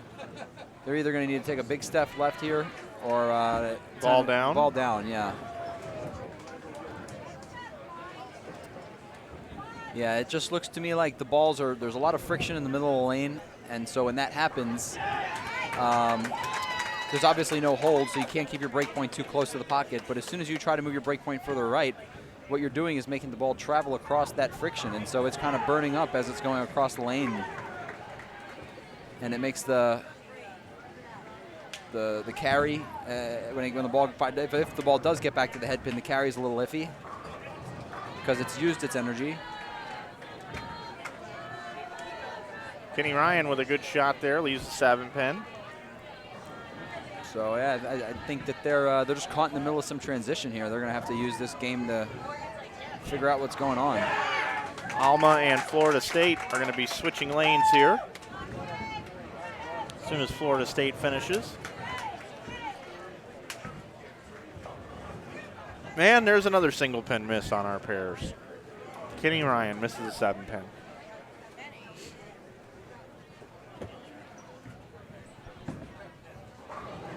Unbelievable, Matt. Unbelievable. It is. It is. I've never seen anything like it. You're better off leaving this, the 4-10 and picking that, because we saw that picked earlier. So we saw that and the 2-4-10 picked. Same lane, lane 27, I believe. Yeah, here you go. You want to look at that? Want to see a little 4-10 picked up again? There it is from earlier today. Just like that. Look at that. And then that next one over, I believe, is the 2-4-10 that he fist pumped as it was hitting the pin. He knew it. Yeah, let's go take a look at that real quick. Check this out. Watch this. Michigan State. Had his hand in the air. There it is. He knew it. It's He knew it. 50 feet down the lane. There it is. That's awesome. Instant replay brought to you by the InsideBowling.com store. To save 15% over at InsideBowling.com, make sure you use coupon code YouTube. Back to you, Mike and Matt. We got updated standings through 20 games. Robert Morris, Illinois men still atop the men's leaderboard, 42-25. They had 8:27 to start that second block. They are now 300 pins ahead of second place. Lincoln Memorial University in second, 39-29. University of Wisconsin-Whitewater jumped up in the third with that 8:53 set, 38-58. Fourth place, Emmanuel College, 38-56. 4 pins behind Emmanuel, St. Francis, Illinois. They bowled 7:04, dropped from, I believe they were in second. Yeah, they dropped from second all the way down to fifth with that 7:04. And then only 5 more pins behind them is Savannah College of Art and Design. And then after that, it drops off a little bit. But you've got 7 teams that are in contention for that 4th spot. Down on the women's side. These are updated, by the way, over on our scroller as okay. well. Yeah, down on the women's side. St. Francis, 41-13. Alabama Birmingham, 40-26. Pikeville, 38-83. Robert Morris, Illinois women, 38-84. 5th place, Savannah College of Art and Design, 38-09. And in 6th place, Maryland Eastern Shore, 37-69. And there you have it. So they've bowled 3 192s today, Robert Morris. They bowled 214, 198, 192, 223. But it looks like this is going to be their new low game here. They're not bowling so good this game. And how about Lincoln Memorial coming into this thing 34th ranked in the country and hanging in second ever since the very beginning of the day? Yeah, trying to hang it around. I mean, that's kind of what you got to do. How about Pikeville? They're 9th overall in the country, and they're an 8th. Third-ranked team here in this sectional.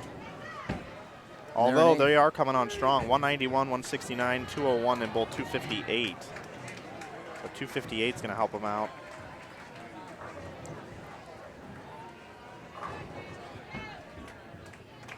It's still pretty tight. It is, yeah. I mean, kind of how I mentioned to you earlier, there's always the 1 or 2 teams that seem to run away and separate themselves from the rest of the field, and then there's a battle for the last 2 spots, usually between about 4 teams. UAB and St. Francis over on the women's side, separating themselves. Yep. And the last round of the entire weekend is a position round. So we will have the top 2 teams from each side on our live stream, and just off to the left and right we'll have the teams battling for the 3rd and 4th position. How about North Carolina A&T State, right? You know, they were in second to last not too long ago. I mean, they were way down there. After 4 games today, they started with 140, 129, 181, 165. They came back from lunch. And you know what they said? They said it's go time. And they did. They and got I'm gonna some tell you food what, in their bellies. I'm going to tell you what they did. They came in and they said, you know what? Let's just take it easy on everybody and shoot 181. And then Kim Terrell Kearney, she said, you know what? It's go time. I'm going to go ahead, and I've got this key right here, and I'm going to turn the switch from halfway on to all the way on. And what they did is they decided they would bowl 226, 224, and 231. That's pretty impressive. Those are some 3 really solid games there. As a matter of fact, they bowled 862, and they were the highest set. On men and women. Second high, 859 by Florida State. Florida State said, we got the same key you guys do. They shot 195, took it easy. Then 204, 231, 229, they turned it on. So we've got some teams down below that are now getting themselves in after 25% of the tournament. We're now in the second leg of 25% of the tournament. Yep. And those 2 teams, will be interesting to see how they continue their momentum based off of what they started with. And tomorrow, after the lanes have played the same amount of time as today, it'll be interesting to see tomorrow, after the lunch break, if they will be able to continue the same success that we have seen today immediately after lunch. Yep.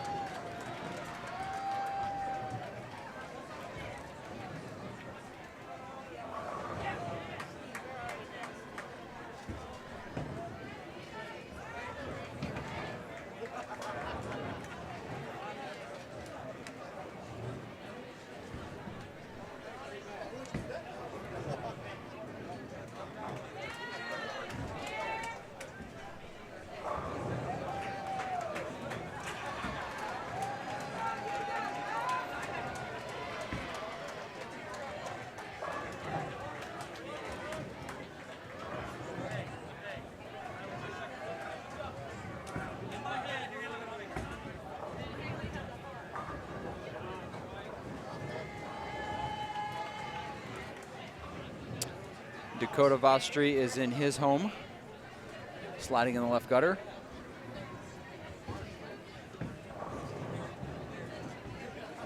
He likes playing deep, huh? He does. He likes to wrench on it. So he likes to move left, and he's in his area code right now. He's in his comfort zone.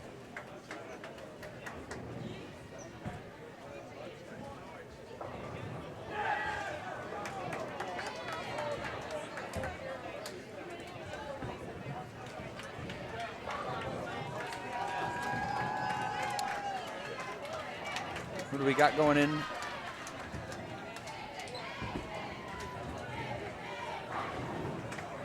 There's a good shot from whoever they put in for the fill. Logan Williams, I believe his name is.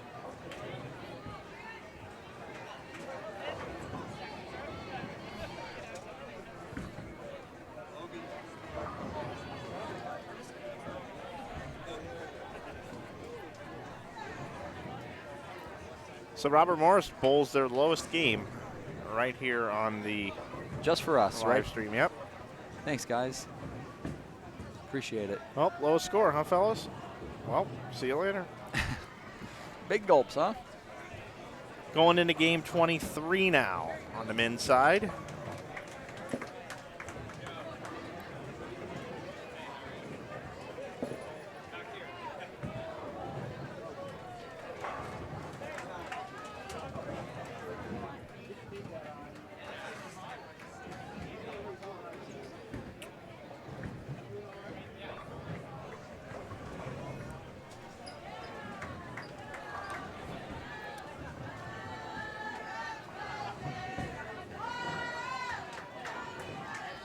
Oh, Living on a Prayer. I just heard Living on a Prayer. That's a good song. But it was Somebody Got a Spare. Oh, Living on a Spare? Yeah, something like that. Well, they say the person's name got a spare. I like that. That's a great song. That's a party song. That's one of those you're just, you're out with your buddies and that song comes on and everybody just starts singing together. Absolutely.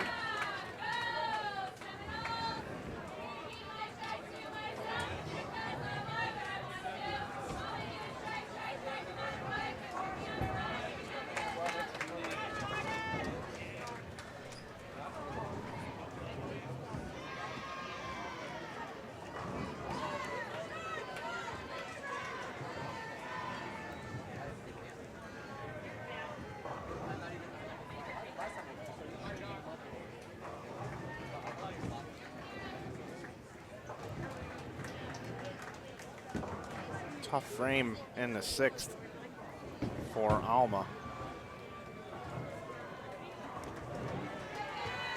Florida State is clean through 5 on the ladies' side.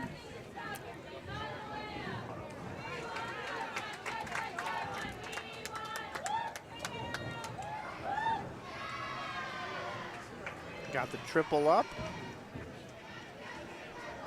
We've come to the conclusion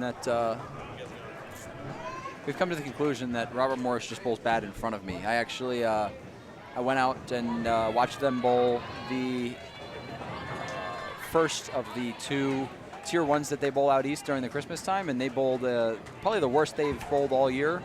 And then I left. I didn't come to the second one, and they bowled by far the best they have all year. And then they come to the live stream pair after bowling well all day in front of me and bowl their 2 worst games of the day. So I think they're intimidated. They are.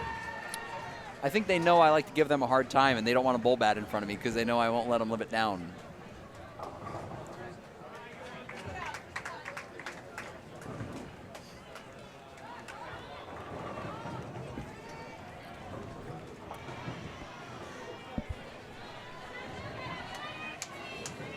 Wisconsin-Whitewater, after throwing those last 7 that first game, I don't think they bowled anything too great that second game, maybe 180.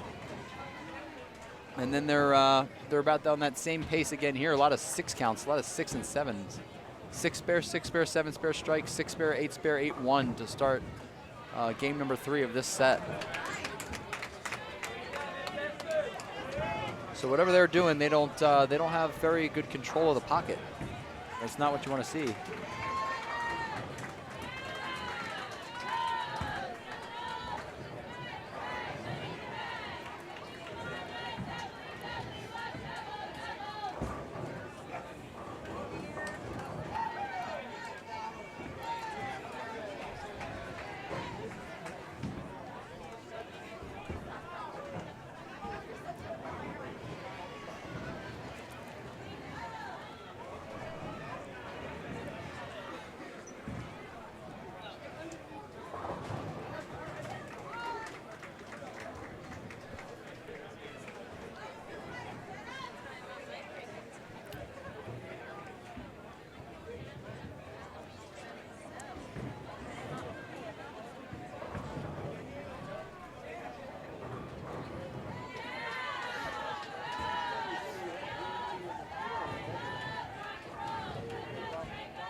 Robert Morris off to a little bit better start this game, opening in the 4th.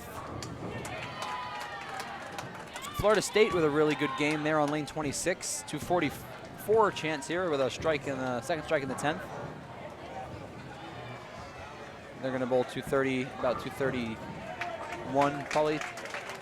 Yeah, 231.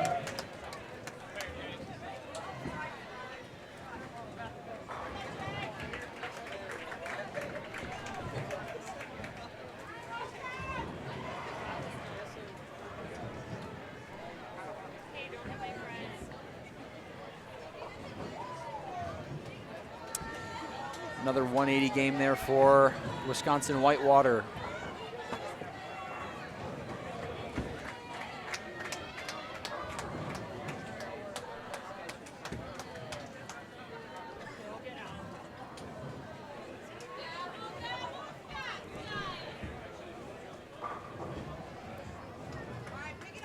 Well, we have an 8-10 here. An 8-10 attempt. Oh. Thought we might have seen a little bouncy there.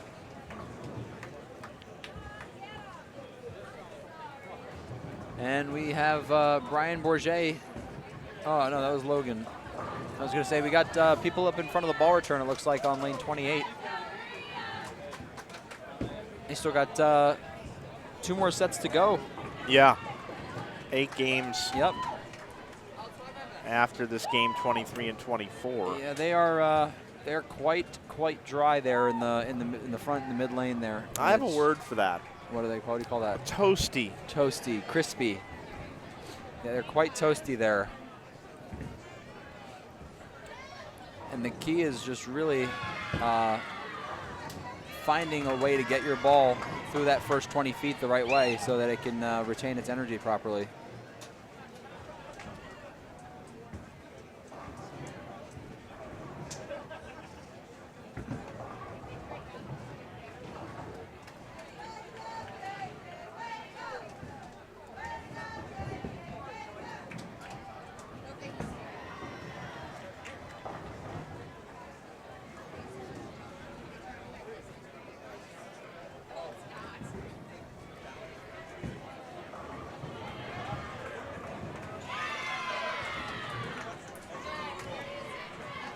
Chase went back and watched the live stream yesterday when he was on camera, and heard me make the comment about his logo infusion jersey with the Christmas snowman. Ah. He's like, Christmas in March, huh?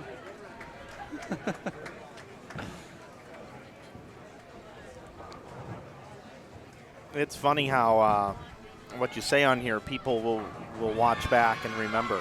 Yep. It could be the slightest little thing.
I actually can't believe I got the scroller to work.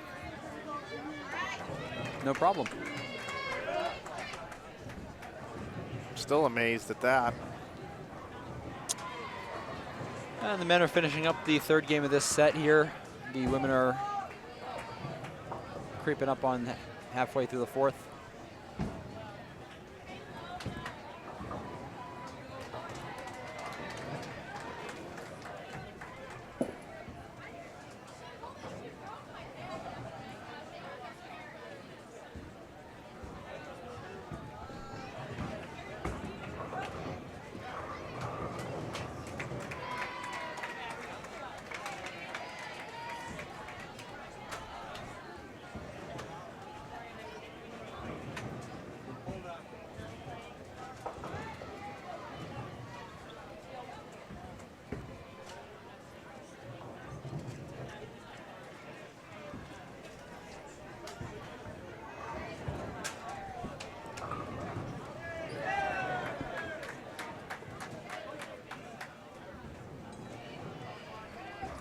Wisconsin-Whitewater starting with the front four this game. Made a move off of whatever they were doing that last game. Robert Morris opens in the 10th for 185. So, again, their lowest 2 games of the day back-to-back. Really struggling on this pair. Looks like Chase Benitez is back to leading off.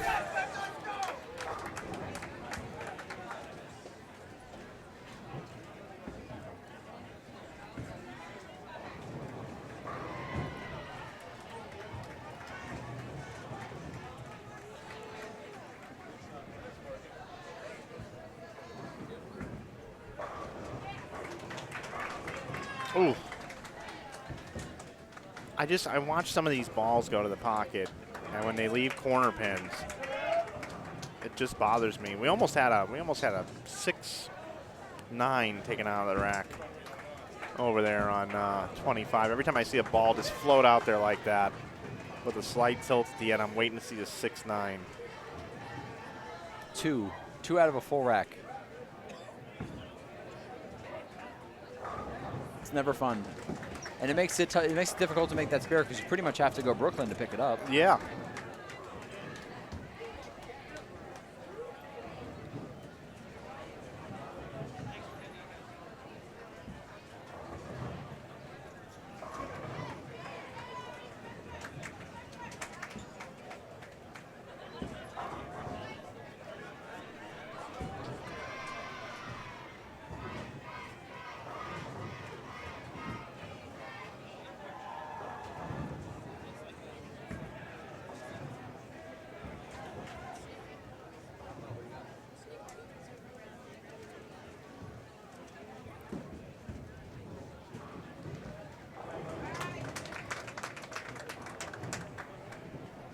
I'm hooking us up with some dessert, Mike. Oh, you are? I am. I got the yeah, because we need it. The snickerdoodles and the brownies coming our way. Rich Custer, if you're watching, thank you, sir.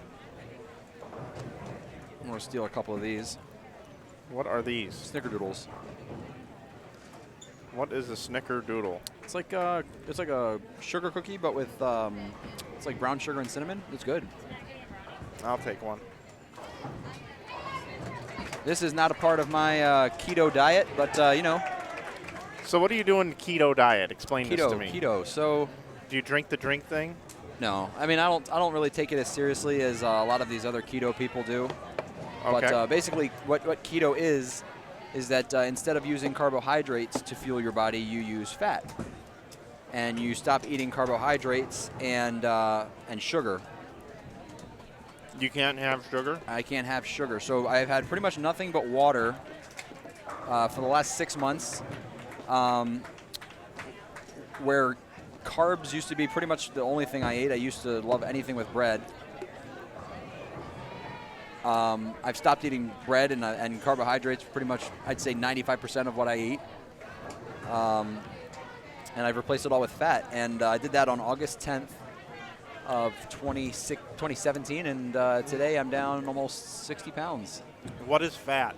Fat. So like and pretty much mayonnaise or bacon or avocados, any type of fat is what you use to fuel your body instead of carbohydrates.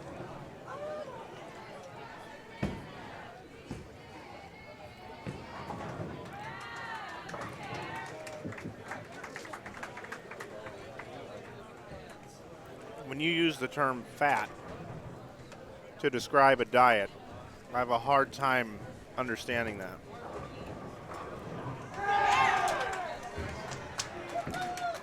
Well, your body is constantly looking for something to burn, so it needs an energy source. So I'm going to replay this shot because I missed it. I missed there it was too. A I loud. heard Oh, yeah, there it is. nice little messenger there.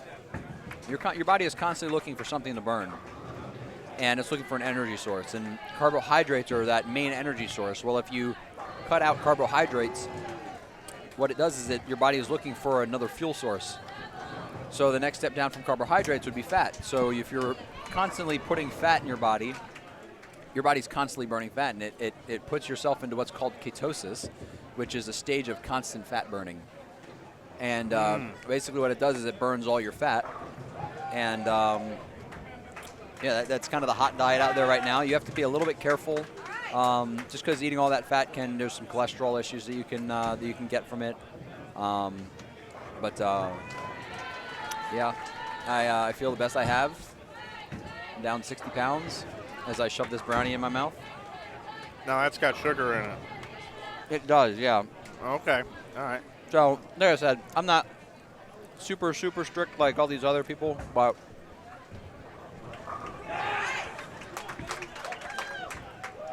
I do try and watch what I eat.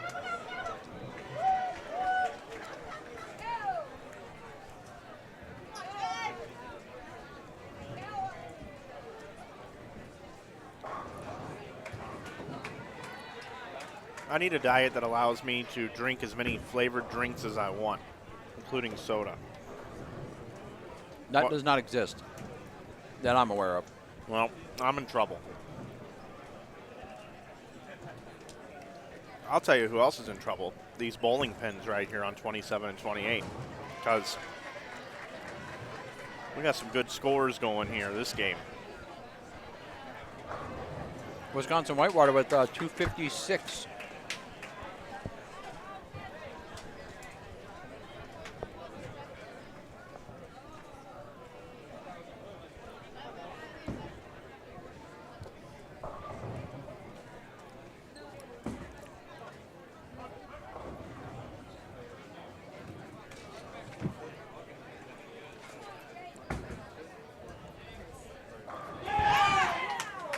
Here comes Huntington.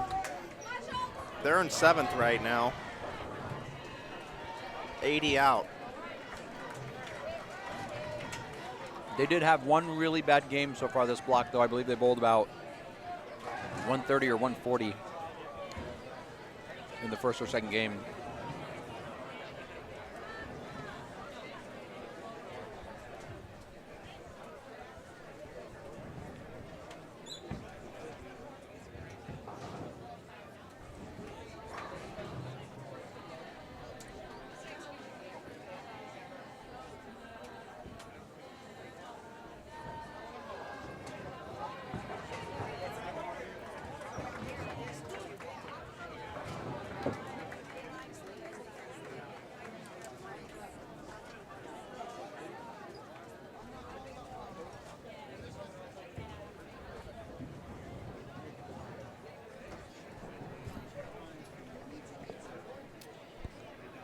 Your dad earlier referenced us being the best duo in the booth since Summerall and Madden. And I could always just think back to when John Madden and Pat Summerall did do broadcast together. Pat Summerall was the one that cracked me up more than Madden, because Madden would go off on these crazy tangents about Brett Favre, Brett Favre, like he could do no wrong, and he's like, and boom, and then Summerall would just say, "That's right, John." That's what he would say. He'd be like, and a big play by Favre, John. And that's how he'd always set up John. John. Kind of like big one, John. teeing it up for him. Yeah. And then he'd just go off on his tangent.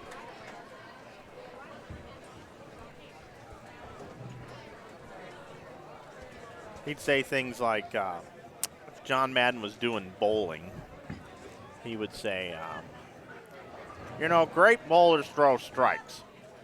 And if you strike a lot, you're a great bowler. So striking a lot makes you a great bowler, and if you bowl a lot, you get a lot of strikes. Boom. That's some in-depth analysis right there. That's right, John.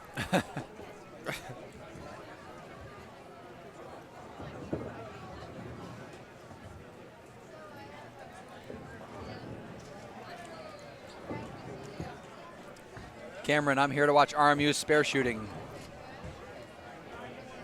You're going to be watching for a while, buddy.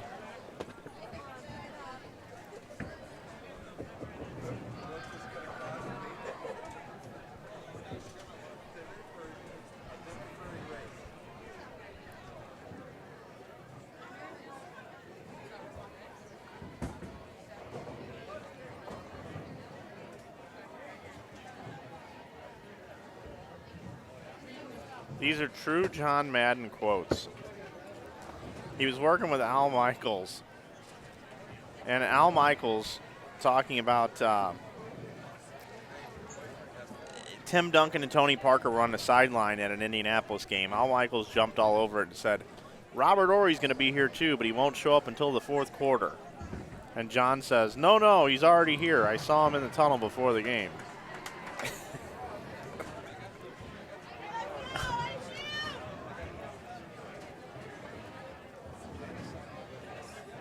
There's another Madden quote, and I'll turn it into bowling.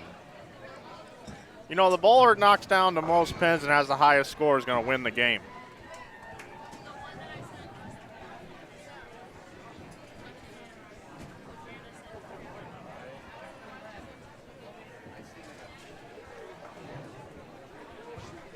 He was once asked, so John, what do you make of a league without Brett Favre? Well, I think a league without Brett Favre would be a Brett Favre-less league. He's not wrong. He is not wrong.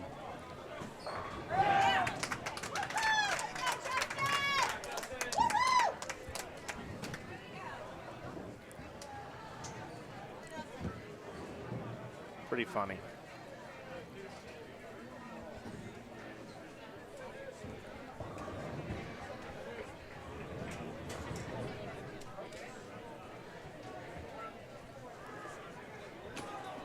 Those of you golf fans, Tiger Woods is hanging in there at -7 through 13 today at the Valspar Championship. Valspar available, of course, at Lowe's.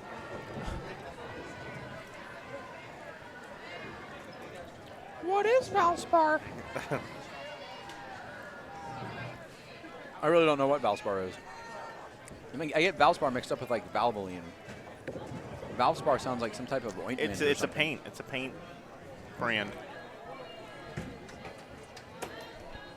Oh, man, just right past the 4.7, just right by it.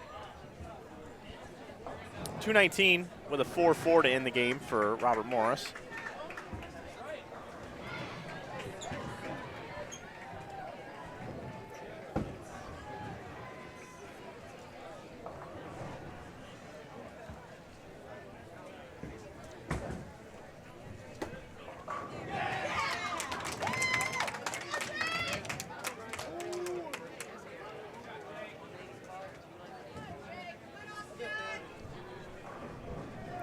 I think we jinxed them, Mike. Huntington started out with the first 4, and now they're struggling. They're going to be fighting here to get to 200. I spy a Verity Crawley on the left lane. Yeah, I see her as well.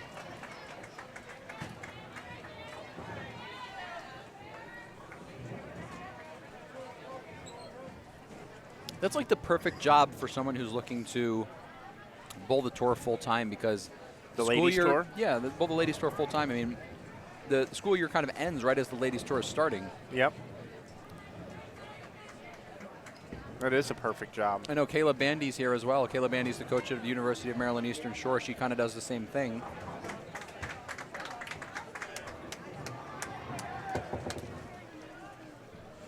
And I believe that Michelle Cruz also does the same thing for University of Alabama, Birmingham.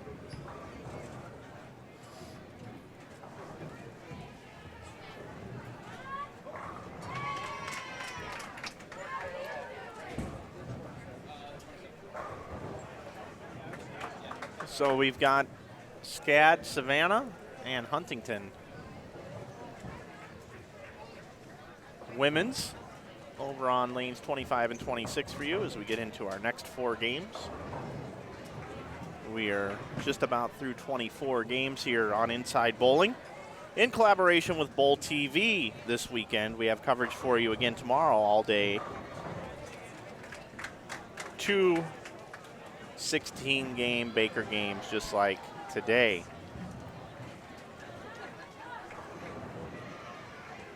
Don't forget, set the clocks forward tonight as we spring forward. And of course, in the fall, we fall back. I think that anytime that we're going to talk about Savannah this block, I'm going to do it in Verity Crawley's accent. Okay. I'm going to try to. I'm really, really bad with accents. So like That one's a hard one. it's a really hard one, but like I get the British and the Australian a little bit mixed up, and then somehow everything ends up coming out Irish.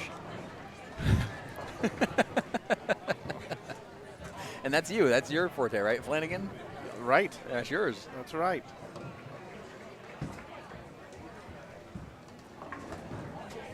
Well, it was fun, Huntington and Robert Morris. Thank you guys for entertaining us for the last 4 games. We go into game number 25 now. All right, and a pretty good shot on lane 26. That's not bad. Crosses over for Brooklyn. We're going to call it a London for the sake of this one. Crosses over for London.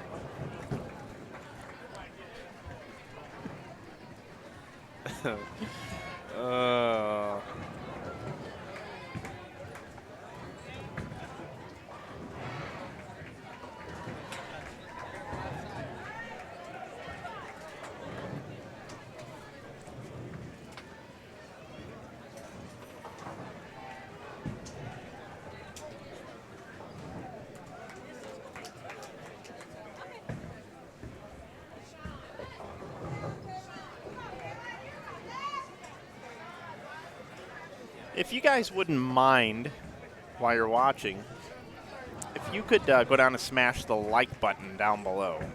Hit that like button. We have 18 likes right now. We'd like to see that number climb.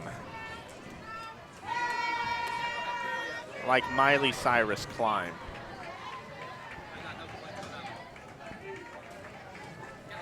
Would greatly, greatly appreciate.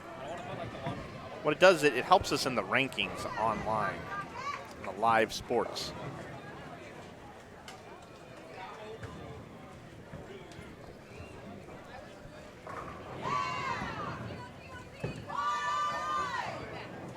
I see you guys hitting that like button. Thank you very much. Much appreciated.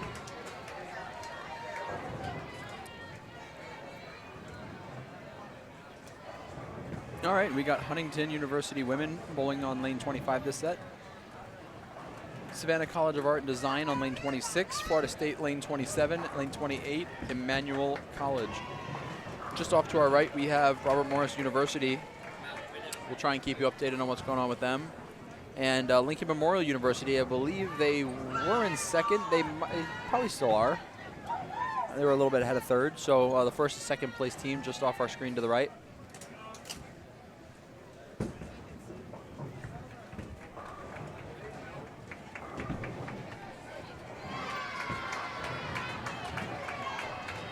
And another single pin miss for Robert Morris. I think I just saw Coach DJ's another hair fall off his head.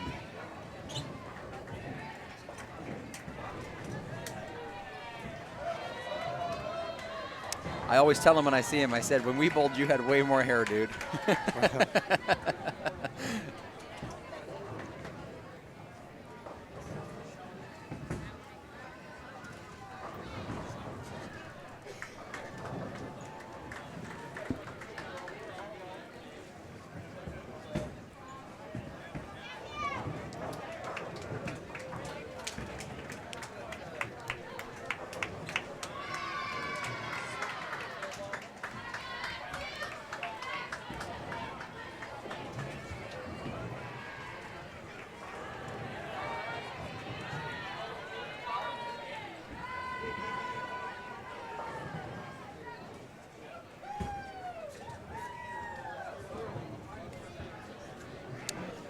As we are in our second to last set of 4 Baker games for the day.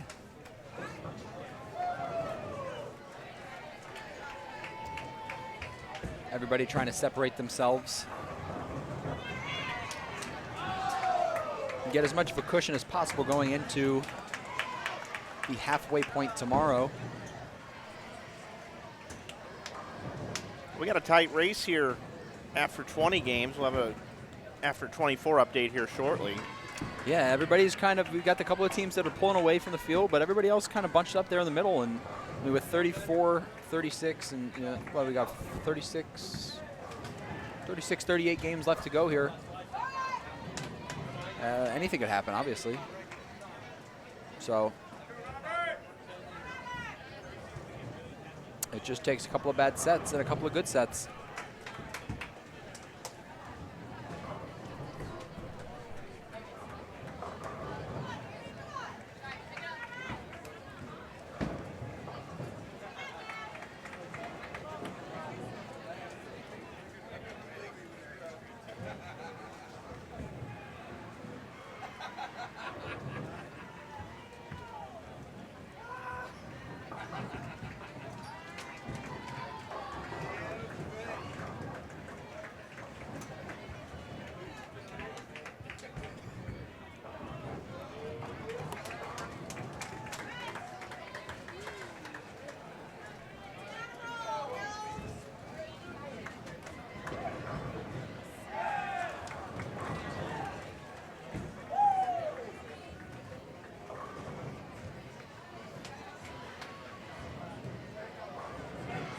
Well, let's see if Emmanuel and Florida State can, the guys can bowl at the pace of the ladies and we stay pretty close to the same game.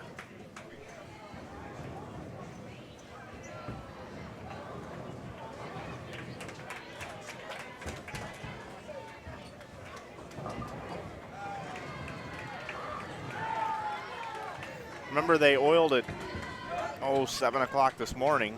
Yep. And no re-oil. Yeah, Robert Morris after that single pin spare through the next 4 strikes, so they're going to be looking to finish up this 10th frame here and get 247 off the sheet. It'll be a nice game. I really think this pair here, they're lane 27 and 28 for the men, and are hooking quite a bit. Everybody seems to come to this pair and seems to be behind the move. And it takes them a little bit to figure out what's going on.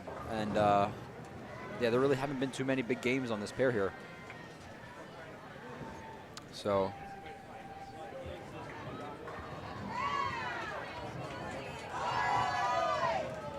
Savannah College Art and Design can strike out for 181. This is my Verity Crawley impression.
Savannah College Art and Design, lane 26, finishing up there with 149. Had a rough go at it down the stretch those last 5 frames with 4 out of 5 opens.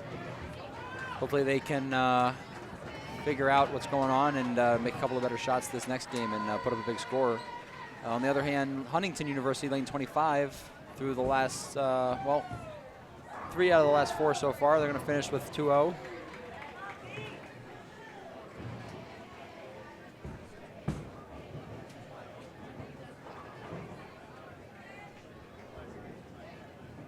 Savannah College Art and Design, not very far off the pace. They're only about 40 pins back from 4th place. They were in 5th going into game 21. Right now we are finishing up game 25.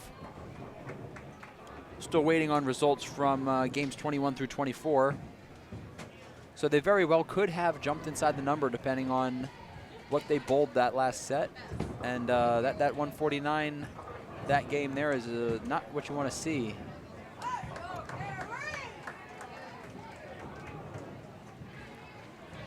So hopefully they can get back on it here. 205 for Huntington University.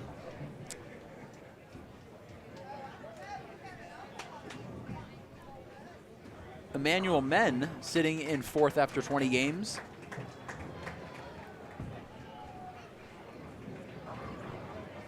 Struggling this game as well. I just think this pair here is, like I said, it's just different from all the other pairs. I gotta assume it's hooking more just by the way it's kind of going for everybody. It seems like everyone kind of moves over to this pair and tries to play them similarly to where they were playing the previous pair, and all the balls are going high.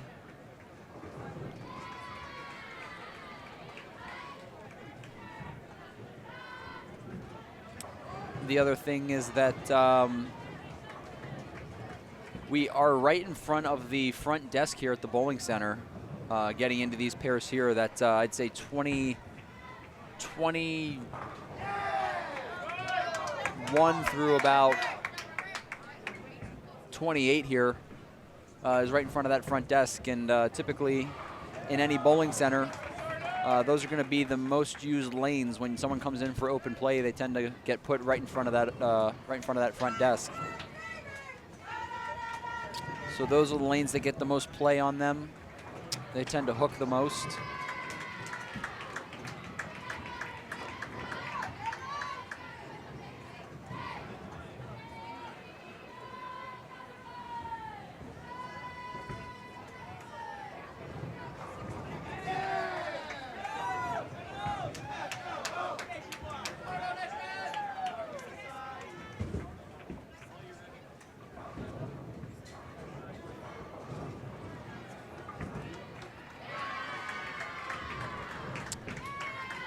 Oh, thanks for the coverage, guys. Oh, and thank you for watching, Cameron. Hope everything's going well for you, my friend. We'll need to catch up at the Masters here next month in Syracuse.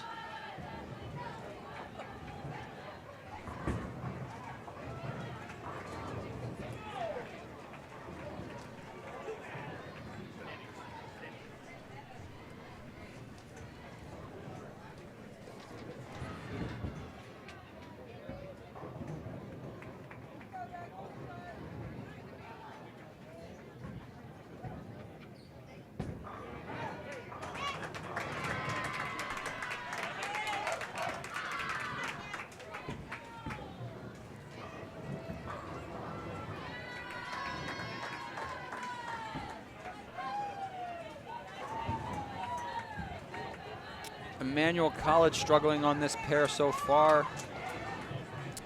Going to finish with a low 150 if they can cover this up.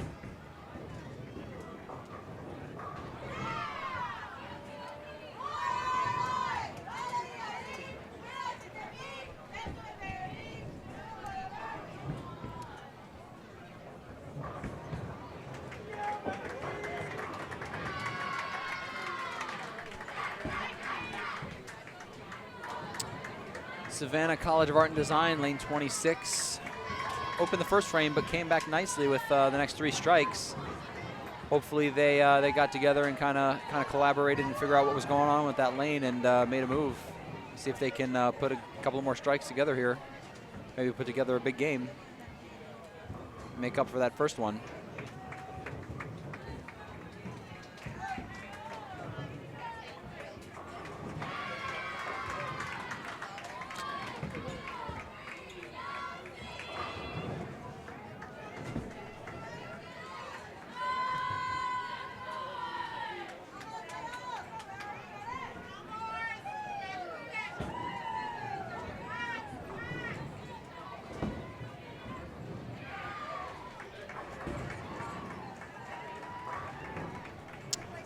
And we do not have standings yet after 24 games here for you, but they are scrolling in the corner in the bottom left hand of your screen.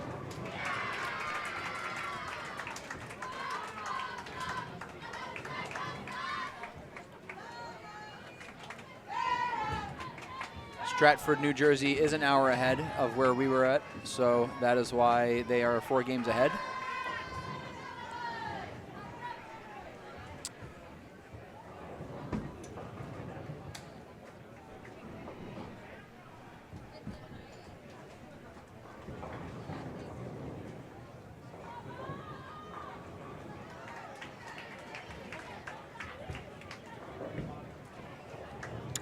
Smyrna, Tennessee men after 24 games. Robert Morris, Illinois, 49-88, followed by St. Francis, SCAD, and I missed the fourth one. Sorry about that.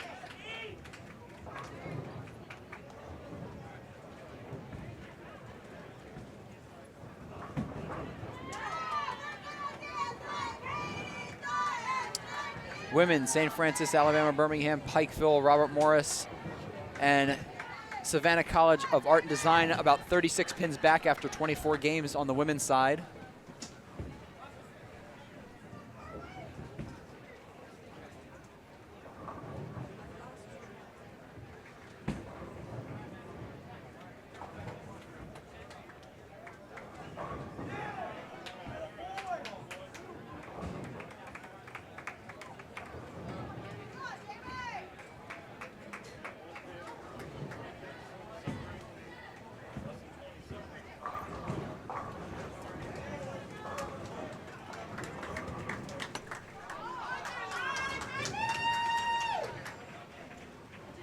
They just getting going here?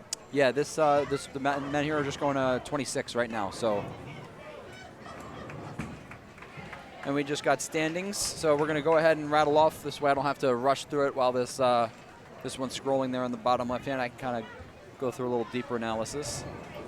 Robert Morris, Illinois men, after 24 games, still atop the men's leaderboard, 49-88. They are about 275 pins ahead of second place. St. Francis, Illinois has moved into second place on the men's side, 47-13 in third.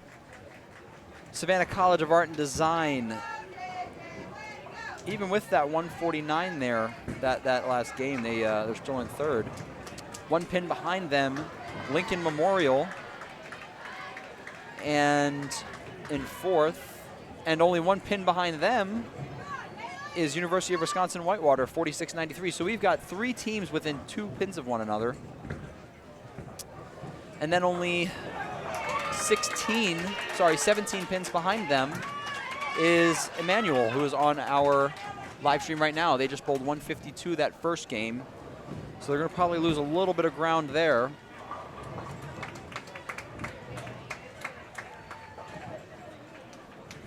But a good start to this game with 9 spare double. Hopefully they can put together a couple of strikes here and make up for that first game. On the women's side, St. Francis still atop the leaderboard on the women's side, 49-13. They are just under 100 pins. They're about 90 pins ahead of second place. Alabama, Birmingham, 48-27. Pikeville, 46-90. Robert Morris, Illinois Lady Eagles, 45-99. Savannah College of Art and Design, 45-63, and Maryland Eastern Shore, 44-96. Those are your top 6 on both sides. Tigers in the lead. And I just got word that Tiger Woods is leading the Valspar Championships.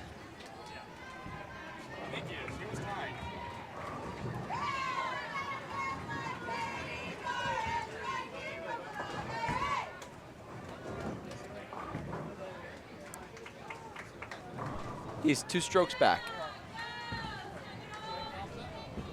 False information. Fake news, guys. Fake news. Well, unless it hasn't updated yet here.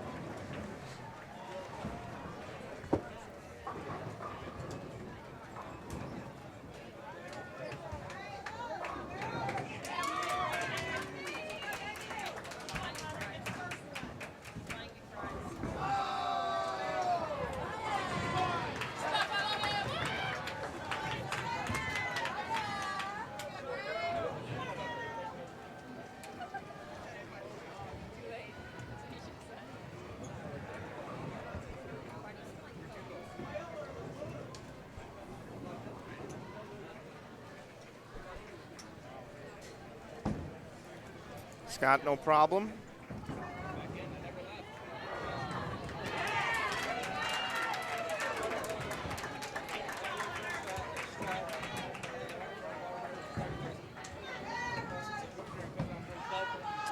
Robert Morris, a gutter on the fill. Love those guys. 2:06 there. Still an okay game. Lincoln Memorial University looking for a second strike in the 10th frame to get them into the 240s, just off the screen to the right. Savannah College of Art and Design looking to get as many pins in the 10th here as they can, get them to 190.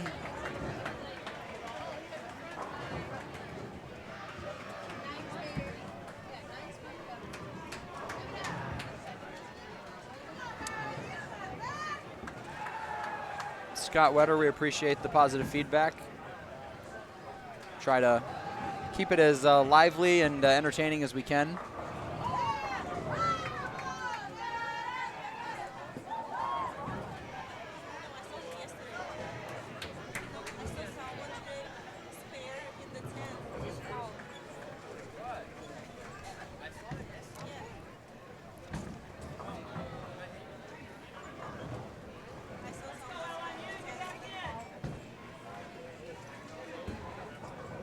Scad Savannah here, just on the outside, 30-something pins behind. Yeah, they had 140, I believe 149 that first game, that set. So they're gonna need to put together two big games here as they flop lanes. And we've got Jeff Newkirk here also. I know Jeff from KR Strike Force and On the Ball Bowling. Jeff Newkirk coaching Huntington female team. Where's Huntington located?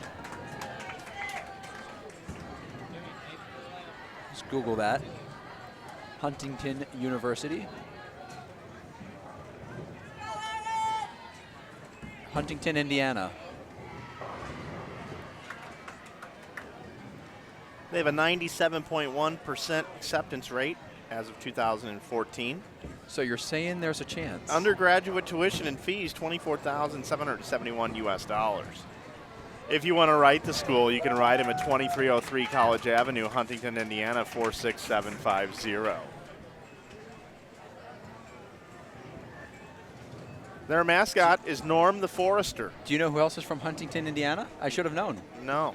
PJ Tackett. Is he really? He is.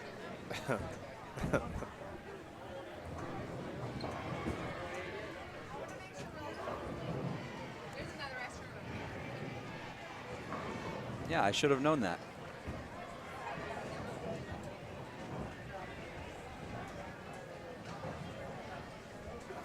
Now you're going to get me talking in that voice. I'm going to just be randomly doing it in the middle of conversation. Yeah, it's great, isn't it? Throw everybody off guard. Emmanuel College struggling again this game. They can strike out for 209 these last couple of frames here. They're going to need to put together a double somewhere and try and get them some extra pins. Otherwise, they could be in the 160s or 170s and lose a little bit more ground.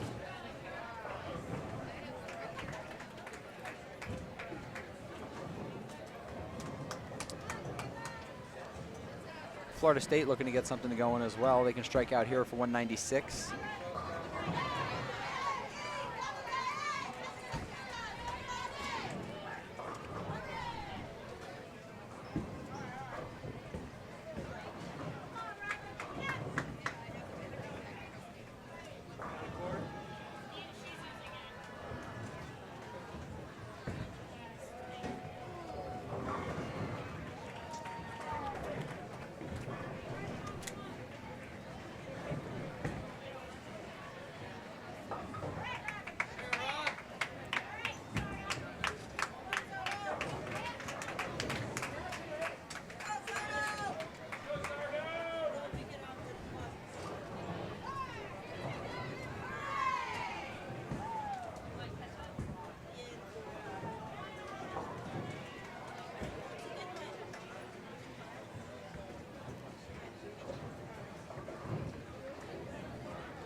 Back-to-back single pin conversions on a featured pair. Boom.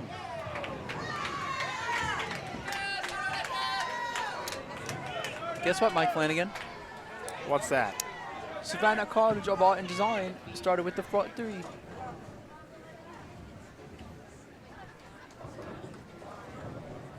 Yes, they did. I really hope that they bowl 300 here. That would be good, Verity. I've been wanting one of those the entire time.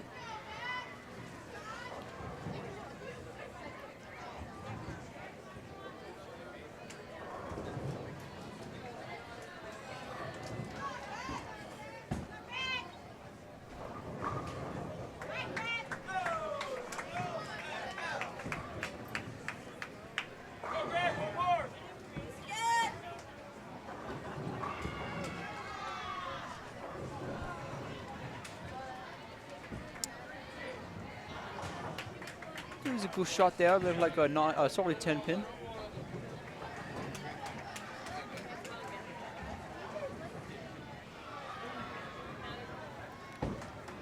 I feel like our camera isn't centered.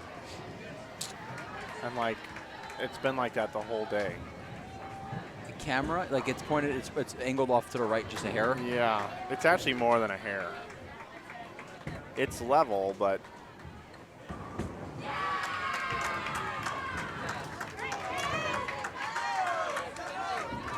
Yeah, I don't know. well, I actually think I'm gonna fix it. Yeah. You're gonna see it move on air. I'm gonna squeeze in here for a second. All right, guys, hang on for just 1 second. We're going to reposition this camera and try and get it lined up just a little bit better. It should hang in there. I'll tell you when you're good. Just turn it to the left just a hair. All right.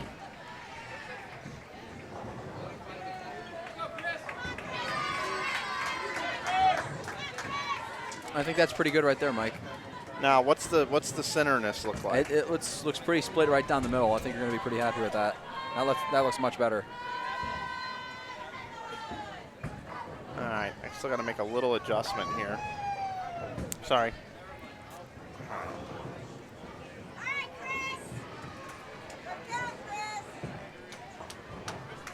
Yeah, that does. That looks better. That looks more centered, more in line. I think somebody sat at that table and moved it. I really do. A little bit better.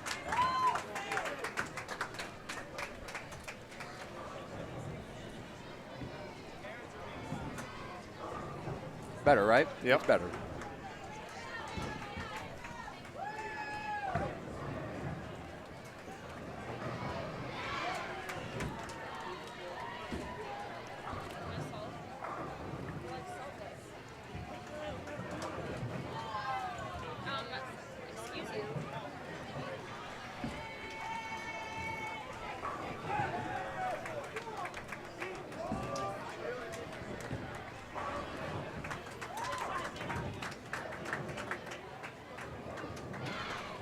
Robert Morris, another good game going here so far. Strike open next 5, possible 268.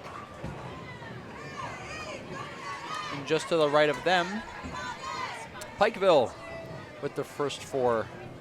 How are they doing? Checking on them. After 24 games, they are in 10th. They are the second-ranked team in this, third-ranked team in this field. And they're in 10th place right now.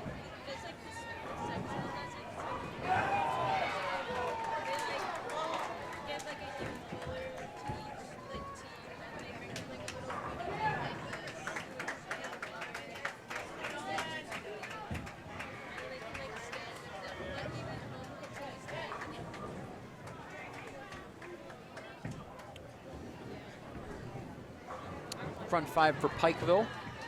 Might keep an eye over there. Might have to take a walk down there with the camera.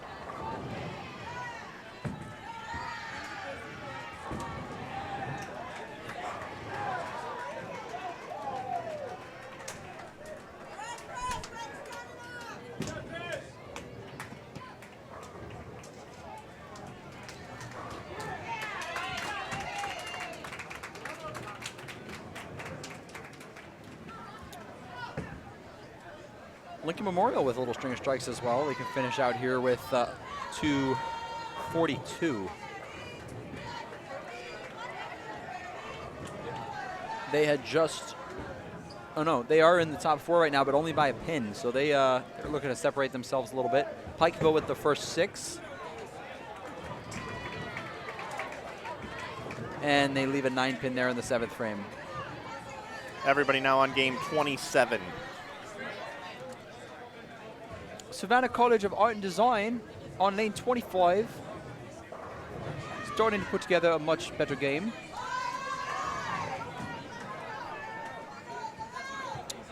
Four strikes heading into the 10th frame. Possible 254 on the board.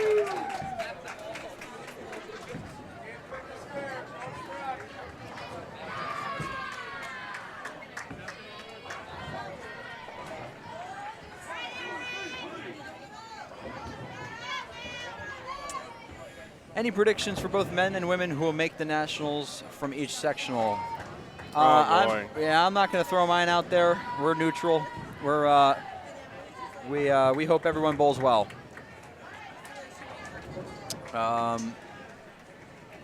Who will win it all in Lincoln? Again, yeah, I'm neutral on that one. No, we'll see. We'll see what happens when everyone gets there.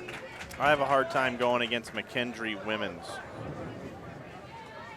Yeah, I don't know. I haven't really been following along a whole lot this season. A lot less than I normally do.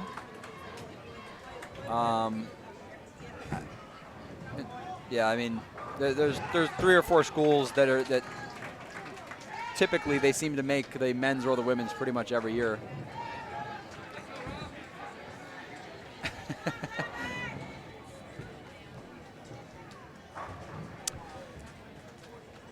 Savannah College of Art and Design finishing up here with 232.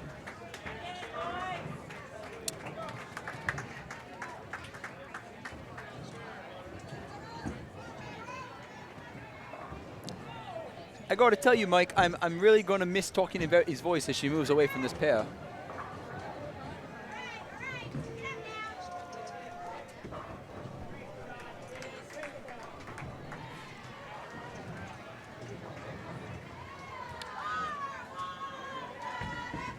Mike is currently watching the Columbia 300 video that Verity Crawley is featured in on YouTube. I think he's double checking my impersonation on her to see exactly how bad the impersonation is that I'm doing right now.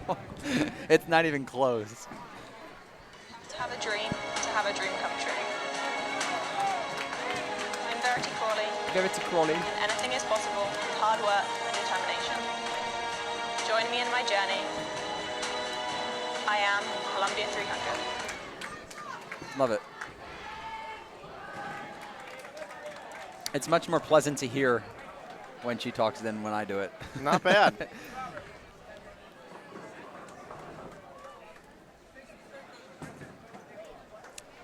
Trending Tammy, much better, Scad. Yes, that was a much better game from them. Hopefully they can put together one more like that and get out of this set with not a whole lot of damage.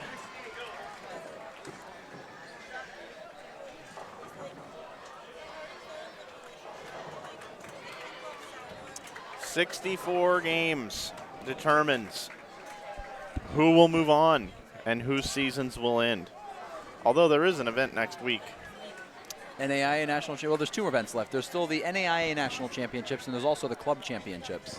What about the Music City Classic? The Music City Classic is the NCAA teams only. So Yeah, there will be a that's true. few NCAA teams that are competing this week. They'll also be competing next week in their last regular season event of the year. And then after the Music City Classic, I believe, is nationals for them. They don't have a sectionals like the ITCs do. They have a selection show where the top, I think it's 8. It's usually 8 teams. I thought, are they doing 12 this year? I don't know. I don't know. It's usually 8 teams, maybe 12 that get selected based off of their rankings throughout the season to go to nationals. Pikeville started with the front 6 that game. Didn't really put together anything else down the stretch. They're still going to finish. They kept it clean. Still going to finish with a high 240, which is a good score. Hopefully they can put together a few more like that and get themselves back in the mix. Right now, Pikeville men are currently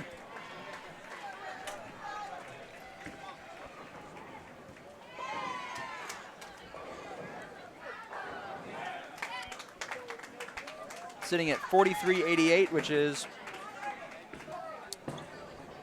about 310 pins behind 4th place.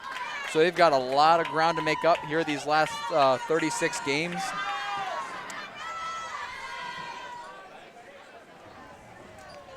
But 36 games of Baker is a lot of Baker. That's definitely not out of the reach. I'd say if you're still within 500 pins, you're still within reaching it.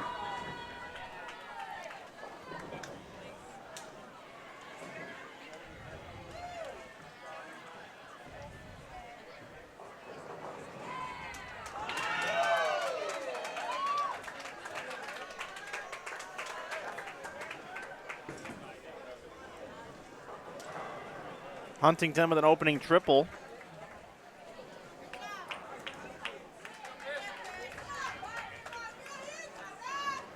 Are we going out for these tacos like a little bit later, or are we going straight to tacos? What do you want to do? I'd like to change. Okay. Yeah, I can send you the address and you can meet us there. Yeah. Okay. Maybe like 7. Yeah, that works.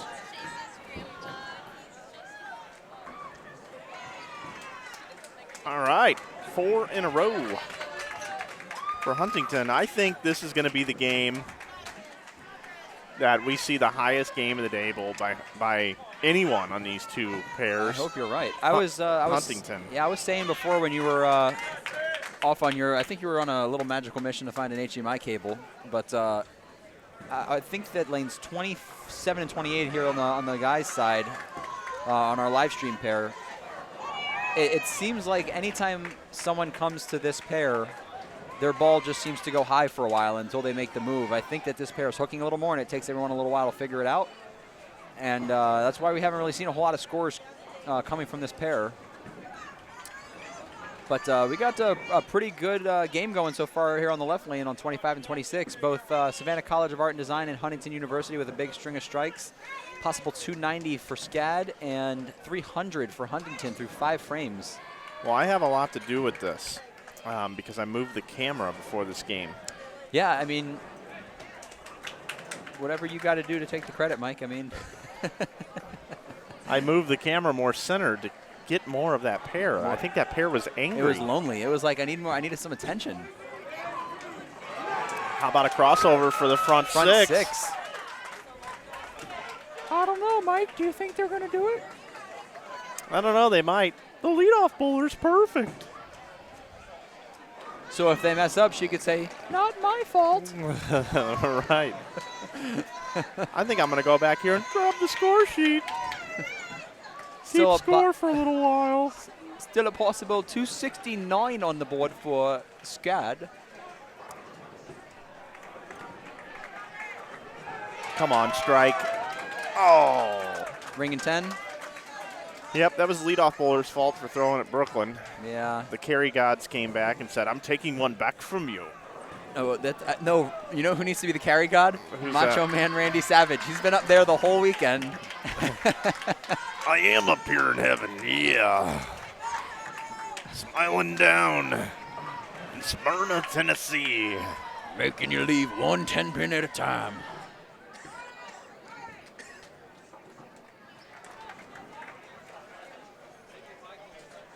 Yeah, I was wondering if Hulk Hogan was going to be there.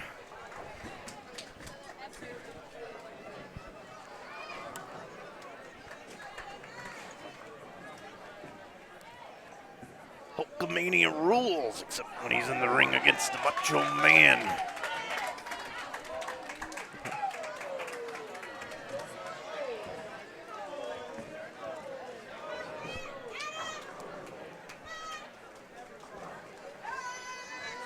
Macho Man Randy Savage. And a chopped spare, it looks like, in that 7th frame for Savannah. Still a good solid game out there. Possible set up the 10th frame here. 246 on the board. That would be huge. It'll get them back to pretty close to even after that 145, 149 start. And a strike there in the 8th for Savannah College of Art and Design. All right, it's late in the game here, and we got a single pin up. And it's covered. What do you think? What do you think Verity said to them after that 140 game? She probably said something like, "Come on, guys, we really need to dig in deep here. Yeah, probably something like that. Come on."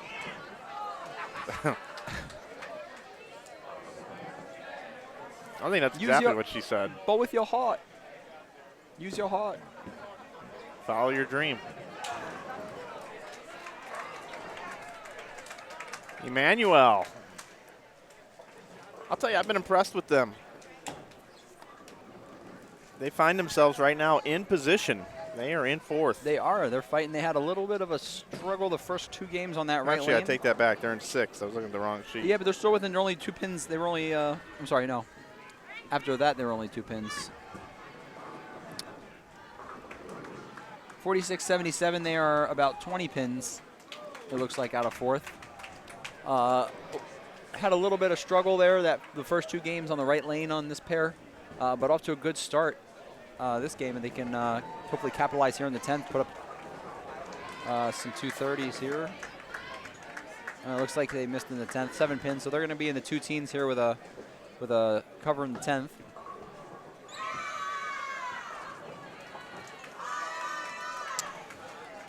And a double in the 8th and 9th there for Savannah College of Art and Design. They're in the 220s at least. Yep. Glad to see the spares being picked up here by Huntington down the stretch. Well, 220s with a mark in the 10th. If both teams go off, we could see 503 combined. Yep. 246 and a 257. And there's a single pin miss over on lane 27 in the 10th frame for 204. Yep.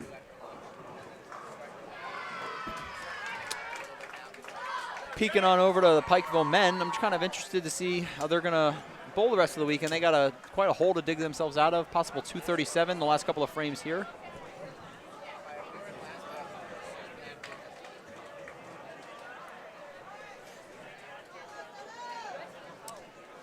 Heading into the 9th, they got to throw these last 4 strikes here for 237. Huntington with a big game here. Yeah, really big. It's going to be, they're in the 240s already. With a spare here in the 10th, Savannah will be in the 220s, so they're going to go, I believe, 230, 220 there. They're going to be pretty close to even after that 149 start.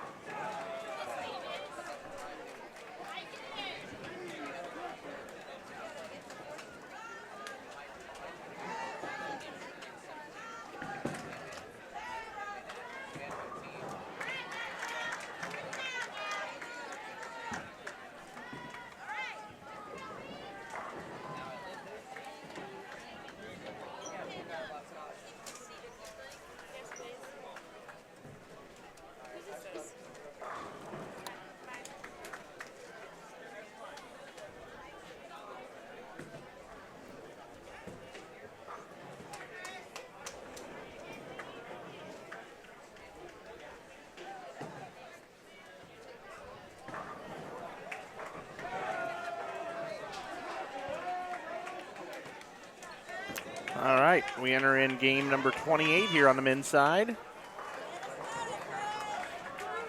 And the women are done almost with game 28. Emmanuel starting off with gutter spare. No pins lost. Same thing as a 9 spare. Maybe this will be a trick shot game. Yeah. So they go gutter spare, baby split. Baby split, pick it up, using the tips that I talked about all day yesterday. Yeah, then we'll see another split picked on that lane, which we've seen 2 of them already. Yep. That's been the split conversion lane. I think there was one that was converted on there yesterday as well. Yeah, let's just take a look back here. Let's go ahead and watch them convert this first. No, a little heavy on the 3-pin. Yeah, here's the 410 earlier. 410.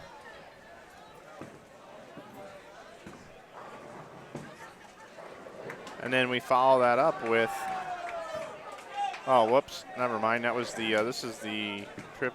That's 4. that trip 4. It rolls across the deck there. Yeah, there's just some with the jazz hands. Spirit fingers or jazz hands, whatever you want to call it. Yeah, all right. And then here is that 2-4-10 from earlier. He just knew it.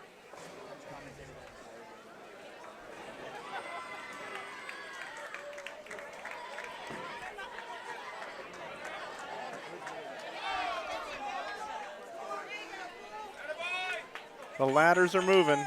The ladders are moving.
All right, we're moving on over. We got some new teams coming into lanes 25 and 26.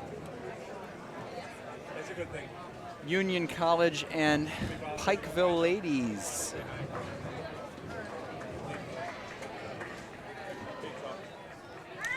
Guys are about 7 or 8 frames behind the ladies. I'd really like to. I'd really like to know what the cause of that is and why they bowl slower. Yeah, I don't know. Probably. I mean, you know what? The other thing is too is, and then typically the guys score a little bit higher than the women. But I mean, if you're looking across the board, the women overall are kind of scoring higher than the men. So maybe that's why. Well, here's part of it. I'm gonna open up a can of worms here, but guys like to analyze stuff to death. Yep. Right. So after the event is over, you could fast forward 3 hours later at a dinner or at a hotel room, and the guys are still talking about the 5th game, frame 3, when they left whatever, and they were going to go to this ball, but then they decided they were talked out of it by Larry. Larry said go to this ball, even though they wanted to go with this ball. And, you know, they're in talking this thing to death. The ladies are here. They're going to get in. They're going to do their bowling. They're going to take it serious. They're going to be up when it's their turn to bowl. And then when bowling is over, They leave it at the lanes. Yep. And I think Just much more efficient, like I mentioned earlier. yeah, let's not analyze this to death. Let's get in here. Let's be ready to bowl. Let's concentrate on our target and not whether or not, Jimbo's 3 lanes away and where's he playing. I want to watch him throw his shot because we just came off of that pair and, I'm in, No, they're like, let's bowl. Let's get it done. Yep. Be right back.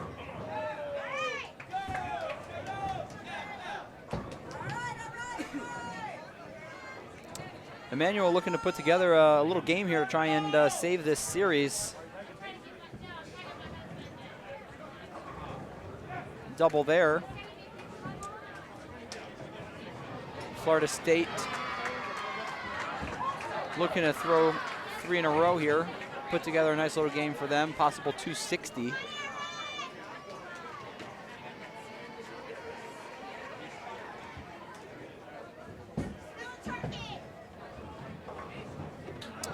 Sounded high flush, sounded high, yeah, 310.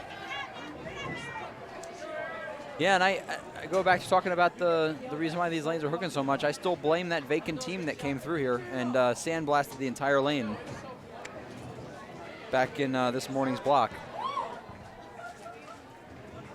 The coach of Team Vacancy, pretty sure that was a 360 grip pad he used on all of the players' balls. And they started at 5th arrow, and we're laughing about it.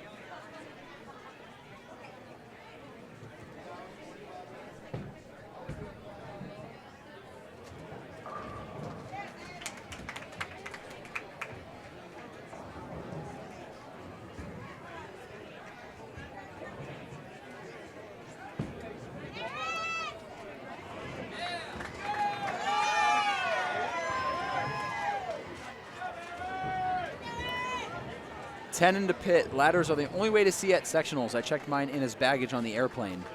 You are absolutely correct. I'm taking a look back here, and just about every single spectator has some sort of step ladder or even I'm actually seeing some small ladders, believe it or not.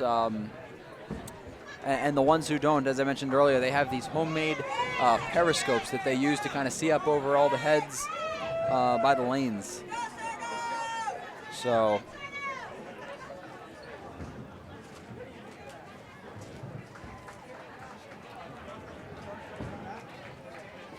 if you ever go to a Lowe's and they're all out of step ladders and stepping stools, there's probably a college bowling event in town.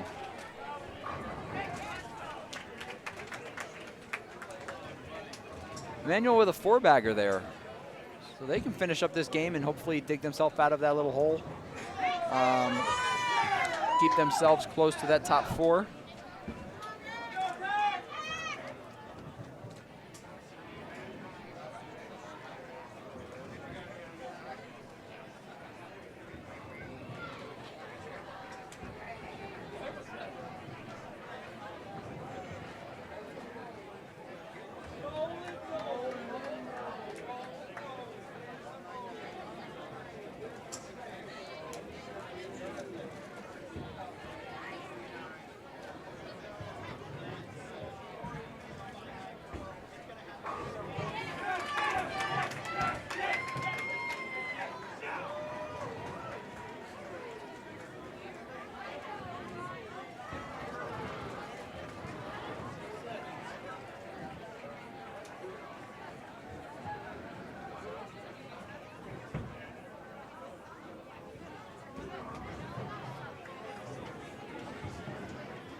Manuel with another strike there in the 9th.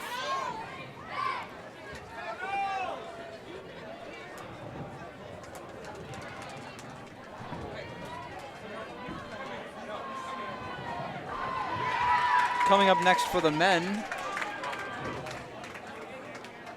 on lanes 27 and 28, we have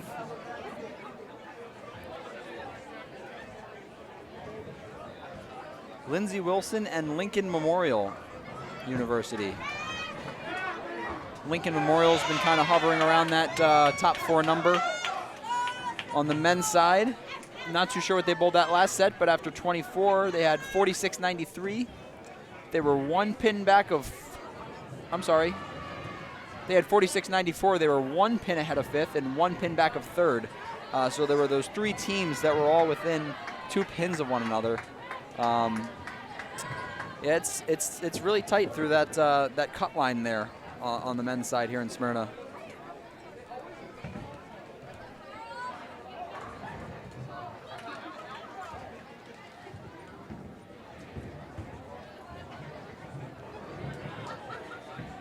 Sean St. Clair, I'm pretty sure that vacant team is full of 2-handers as well, so there's more burn from that. Not only that, but they were all using high flaring balls that just like to pick up oil on the lane and just destroy it for everybody else. Yeah, I saw a lot of coaches complaining. They were talking about going into gathering a coaches meeting about that vacancy team.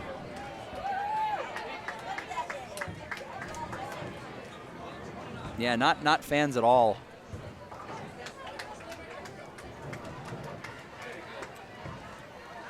You still talking about the vacant team? Yeah, they're just poor sports. You know, I saw someone from the vacancy team. They dropped the ball in someone else's backswing. I mean, just very unsportsmanlike.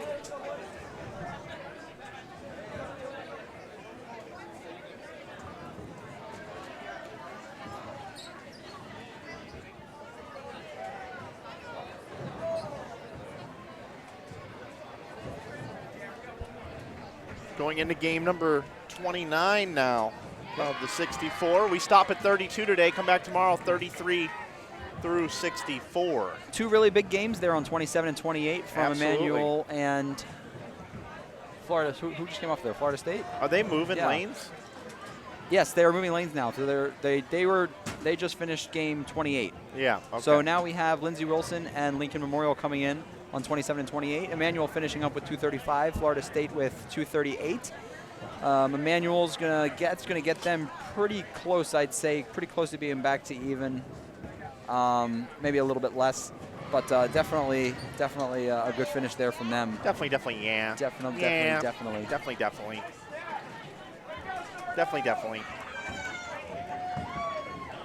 Charlie Babbitt.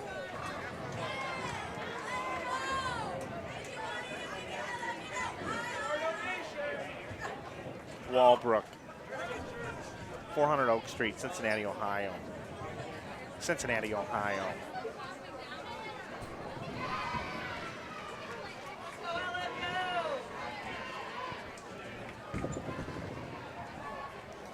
Dad, let me drive slow on the driveway.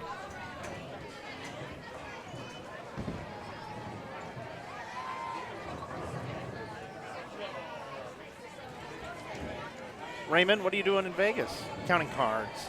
We're counting cards. What's that from? You're counting cards? Counting cards, yeah. Now you're starting to sound like the old-time cartoon bad guy, Bugsy. No, it's Rain Man. See?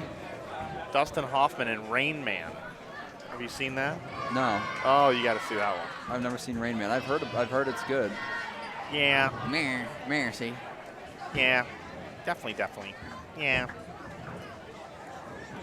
97X. Bam. The future of rock and roll. 97X. Bam. The future of rock and roll. Great movie. If you like Dumb and Dumber, you'll love Rain Man. I laugh at both of them just about the same amount, and Rain Man's not even supposed to be a funny movie.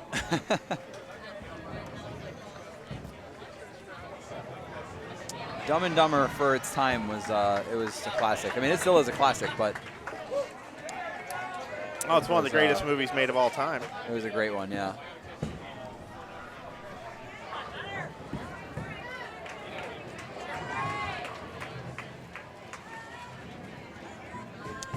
Actually, a funny story.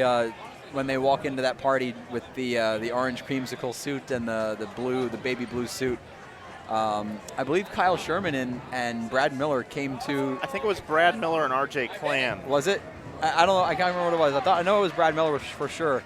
I thought the other one was Kyle Sherman, but two of them from Lindenwood came dressed in that pretty much the exact same colored suits. Yep. To the Nationals banquet, the Collegiate Nationals banquet one year.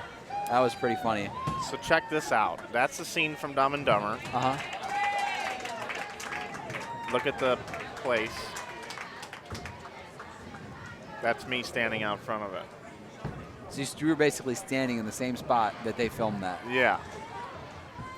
Big gulps, huh, guys? Well, see you later. Yep, right there. And it's like I drive by it 4 or 5 times a week. That's awesome.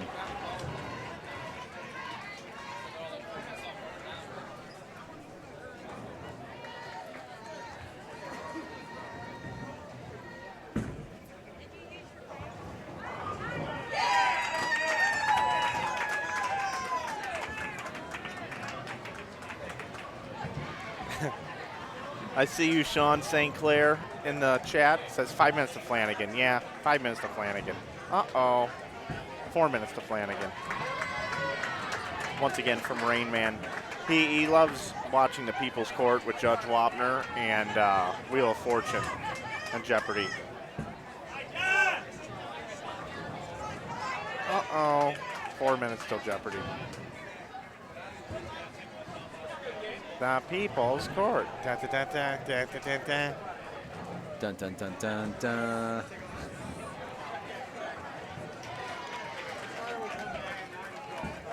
All right. Well, let's see how Lindsey Wilson and Lincoln Memorial can finish out here on the men's side and how Pikeville and Union can finish out on the ladies' side. Pikeville has been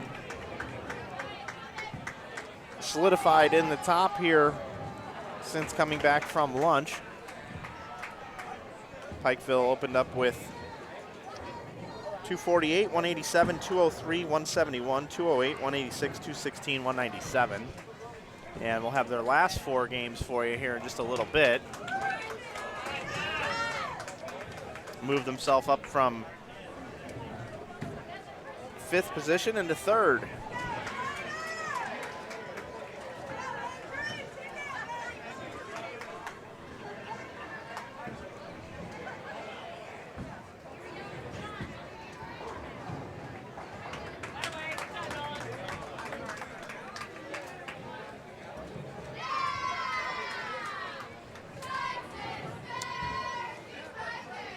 I'm going to watch the scrolling scores here and see if those are updated after 28 by any chance. Probably not. They just kind of finished up here. I'm just curious to see how that little, yeah, it's still after 24. They're really bunched up there around 4th, 3rd, 4th, and 5th, all within 2 pins of one another.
Another 2-hander.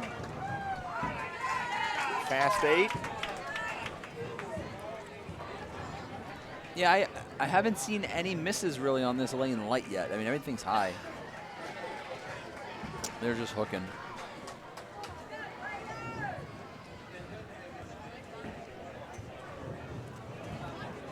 I think my goal by the end of this weekend is to make Team Vacancy famous. Well, you're well on your way. I don't know if they're going to be on the news tonight. I know that they had a news team out here. I don't know if they're going to. I would assume they're going to cover vacancy and how consistent they've been all day. I mean,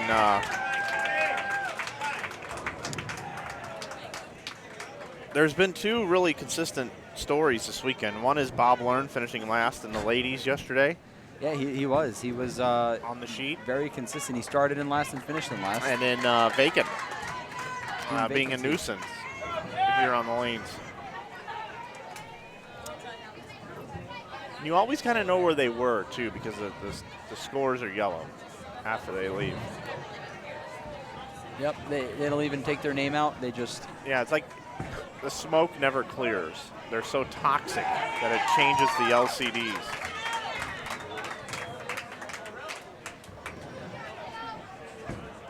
Pikeville's really a close-knit bunch here. Got their arms around each other. Trying to make a push here, I guess.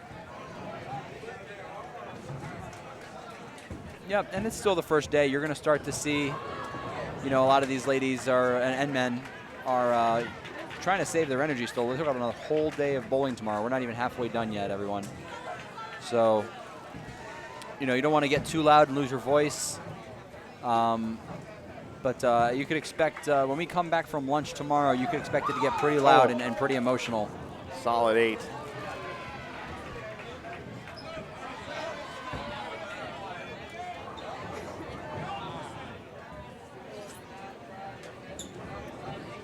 Lincoln Memorial has been inside the top 4 most of the day. Yeah, I don't think they've dropped out of the top 4 yet today, have they? I don't think so. Oh, second,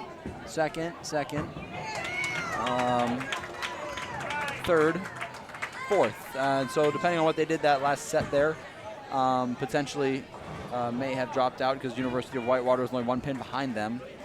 But yeah, they've been in, along with Robert Morris, Illinois. They've been in the top 4 all day.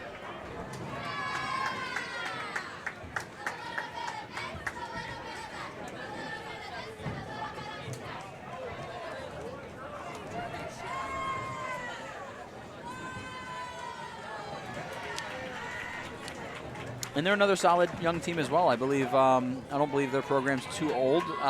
Joe Slowinski is the head coach there. I believe he's only been there for 2 years, maybe 3. At Lincoln Memorial? Yeah. I'm not too sure if they had a program before that or not.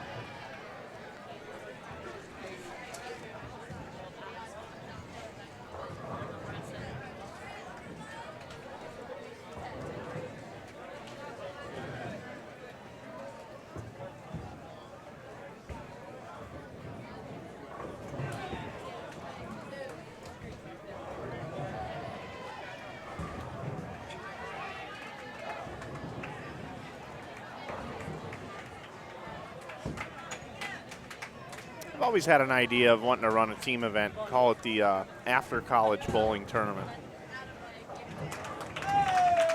The after college bowling tournament? Yeah. Tell us about it. Well, it's for people that miss this environment, that are no longer in college, that want to participate in an environment like this again. You know what this sounds like to me? What's that? World Team Challenge. But I think if you say the World Team Challenge is back, you have a less chance of succeeding. Really? I would think if you brought World Team Challenges back, that would, I mean, that was like the premier team event. There are some underwritten things that happened that left people with bad taste in their mouths regarding that, to where if you just college bowling, I think there's so many people that have graduated from college bowling in the last 10 to 15 years That miss it. that see how it's exploded, and they come to events like this and they're excited about it and they miss this environment, that if you simply use those words in the marketing of it, an after college bowling tournament, I think that you'd have a chance of being successful. The only thing I don't know is, would I make people bowl together that bowled at the same college? You mean you have to put together a different team? Like you wouldn't let like, for example, you wouldn't let the our Robert Morris group bowl together? No, I would. Oh, you would want us to bowl together. Yeah, I'd want past alums bowling together. So you like our It doesn't have to be team- the same team. Just you had to go to that school at some point in time. I've always wanted to take our team and get in a time machine and bowl against the team of Jake Peters, Ronnie Sparks, John Zerbinski, Josh Blanchard, Josh McBride, Stephen Cowland, and then I believe there were one or two, Jeffrey Young, Eric Goldbranson, Wichita State team from 2010, I believe.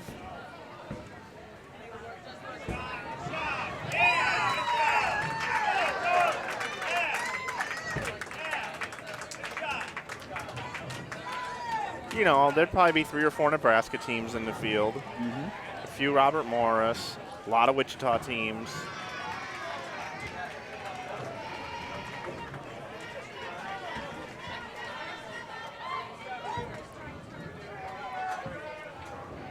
And then if you didn't attend college, I would let non-college People bowl. teams put together their own teams. But if you went to college, I think I'd want you with people from your school. It's kind of a weird deal. I don't know. I got to think about it more. We have standings. I'm going to let you go over those. Sure. So we got 28 games after 28 games in. On the men's side, Robert Morris University still on top, 58-32. They are 290 pins ahead of second place. Lincoln Memorial jumped up. They had a big set that last set, 55-42 overall. St. Francis, Illinois in third, 54-67. And your cut on the men's side right now, Emmanuel dug themselves out after that 152 start. They are 6 pins ahead of fifth. They are 54-44, and sitting at 54-38 is Savannah College of Art and Design. And now back behind them, University of Wisconsin-Whitewater. They had a rough block that last set. 190, 180, 170, 167. They went down every game. Just were never able to figure out that pair. They're now 44 pins back of fourth. Not too big of a deficit, but you just wouldn't expect at this point in the tournament that the top-ranked team in that section would be trying to claw their way back into the cut. On the women's side, St. Francis, 56-59. Alabama-Birmingham chipping away at their lead a little bit. Got it down to about 45 pins. So your leaders are St. Francis at 56-59, Alabama-Birmingham 56-14, Pikeville ladies 54-92, Robert Morris, Illinois ladies 54-50, and then 91 pins back behind them in fifth place is Savannah College of Art and Design 53-59, and then another 60 back from them, Maryland Eastern Shore 52-92. It's starting to separate themselves, Mike. We're getting pretty close to that 32 game mark. We got those one or two teams that are kind of separating themselves from the field on both sides, and then that third through sixth position seem to be the ones that are most within striking distance of making the cut. RMU and Lincoln Memorial right now out in front on the men's side. We got Lincoln Memorial up for you right now on the right-hand side of your screen. And 4 other teams fighting for 2 spots as of right now. Yep. The way it shakes out. A lot of bowling left.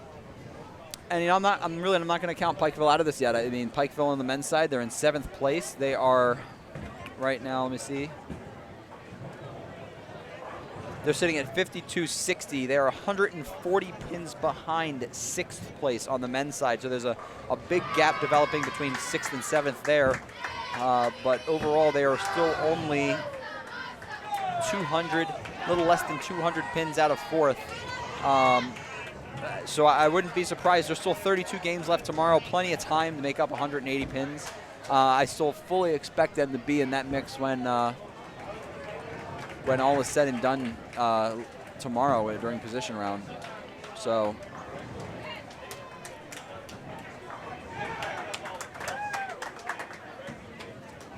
I think it's going to be an exciting photo finish tomorrow. Hopefully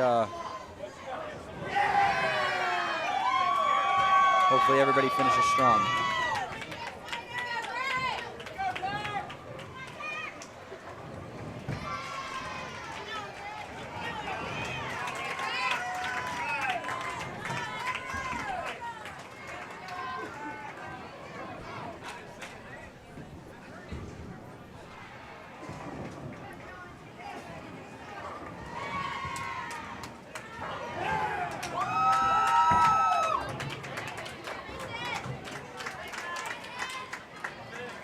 I like your ideas in the chat, guys, on the college, post-college tournament.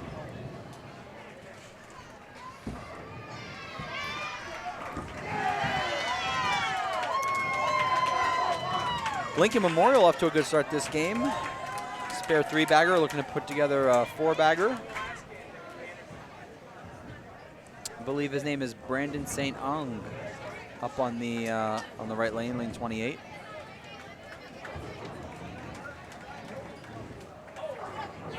And he went Brooklyn for a 4-bagger. Those lanes are just on fire.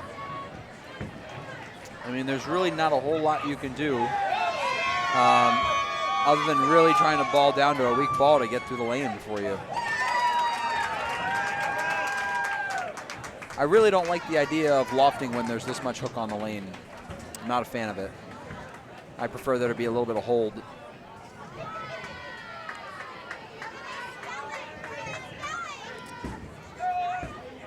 Well, you know what they say, the ball can't hook in the air.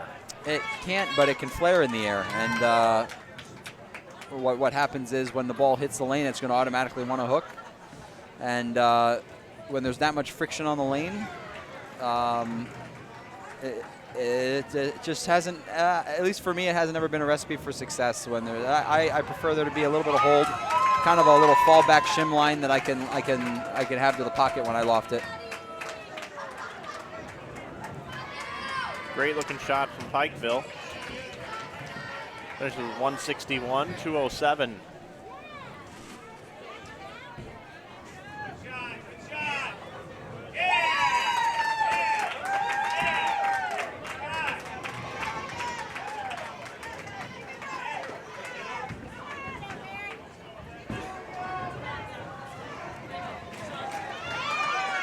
.207 for Union as they make the flip with 2 to go. Lincoln Memorial continuing to bowl well.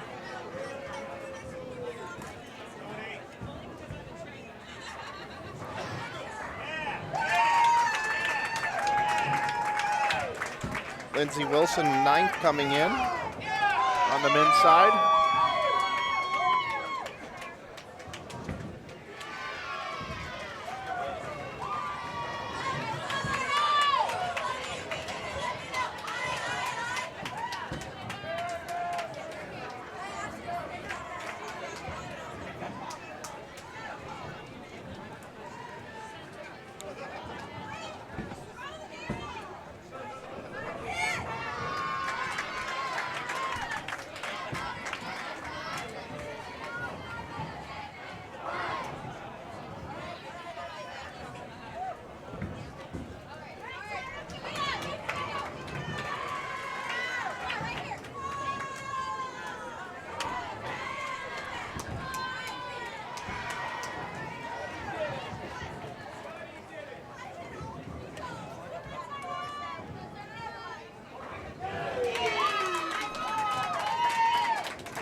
Who's AJ coaching?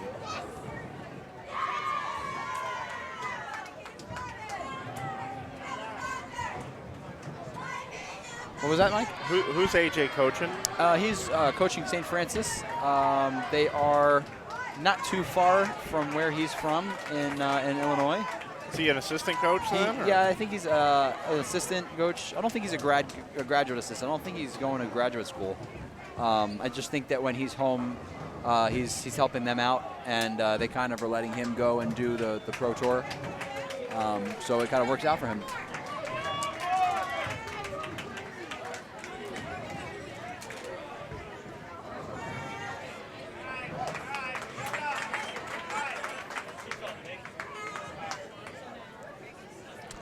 All right, Tiger looks like he just got done for the day. He's 8 under overall. He carded a 4 under today, 67.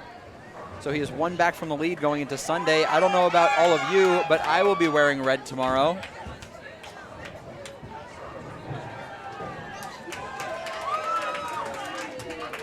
I wore my red today.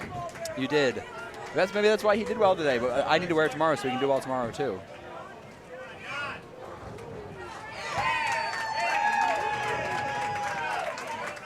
How you doing, Mike Pate? Glad you've been watching all day. See you there in the chat. Is that any relation to Nick Pate? Yeah. Is that father? Yeah. Cool. We're a big fan of Nick. Well, you can speak for yourself. Yeah, I will speak for myself on that one. Nick Pate here. Went and did a ball shoot with him. And every ball, it was... Nick Pate here. All right, Nick. Tell us about this saver. Oh, well, Nick Pate here. It's like a newscaster. He's like holding his earpiece, like waiting, holding his earpiece, waiting for it to get thrown to him. Let's send it to Nick, and then there's like a brief pause. He's like, Nick Pate here.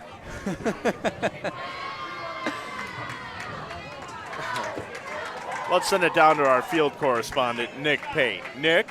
Yeah, guys, Nick Pate here, out here in the trenches. Hurricane Iris is on its way here, and as you can tell from the wind, it's blowing all over the place. And it's like weatherman Ali from Family Guy. It's raining sideways. Yeah, and well, That's pretty much it here from the ground, guys. I'll keep you posted if there's anything else. Thank you. All right, Nick, thanks a lot. Lincoln Memorial University sitting in second place after 28 games. Game 29, they were going to bowl high 230s, mid to high 230s. That's a pretty good score. That's going to keep them up there. That sounds like a Nick Pate weather report. Yeah. Mid to high 30s. I'm going to give them a John Madden report. If Lincoln Memorial keeps bowling big scores, they're going to bowl well. Yeah. You know, if Lincoln Memorial goes out there and keeps bowling 238, you know that's a big game. And 238 will put them towards the top of the leaderboard. I predict they're going to be towards the top of the leaderboard if they keep bowling 230s.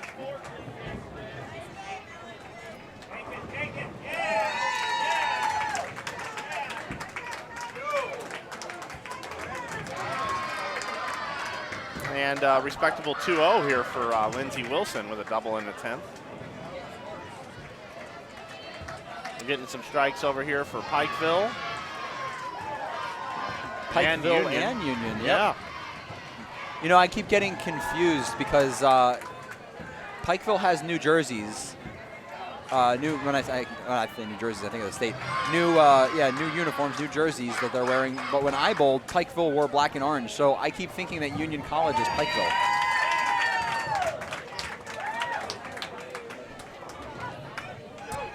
Pikeville with 4 in a row now, stepping up into the 8th, 9th, and 10th. Possible 256 on the board. Possible 248 for Union College, still on the board.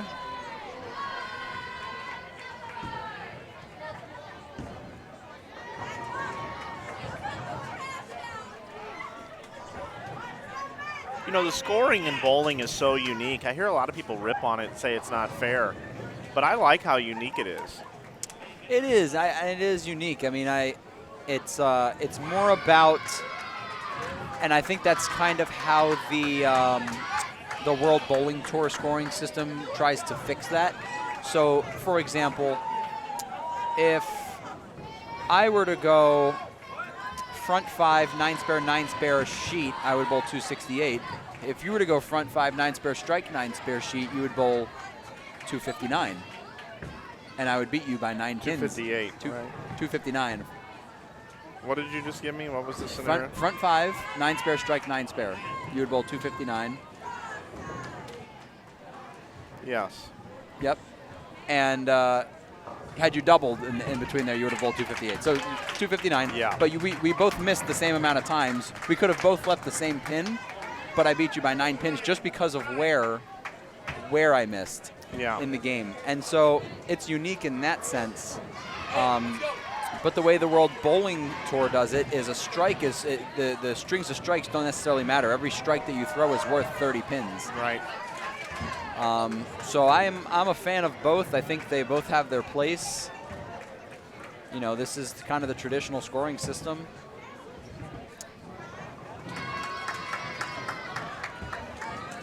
Yeah, I like it.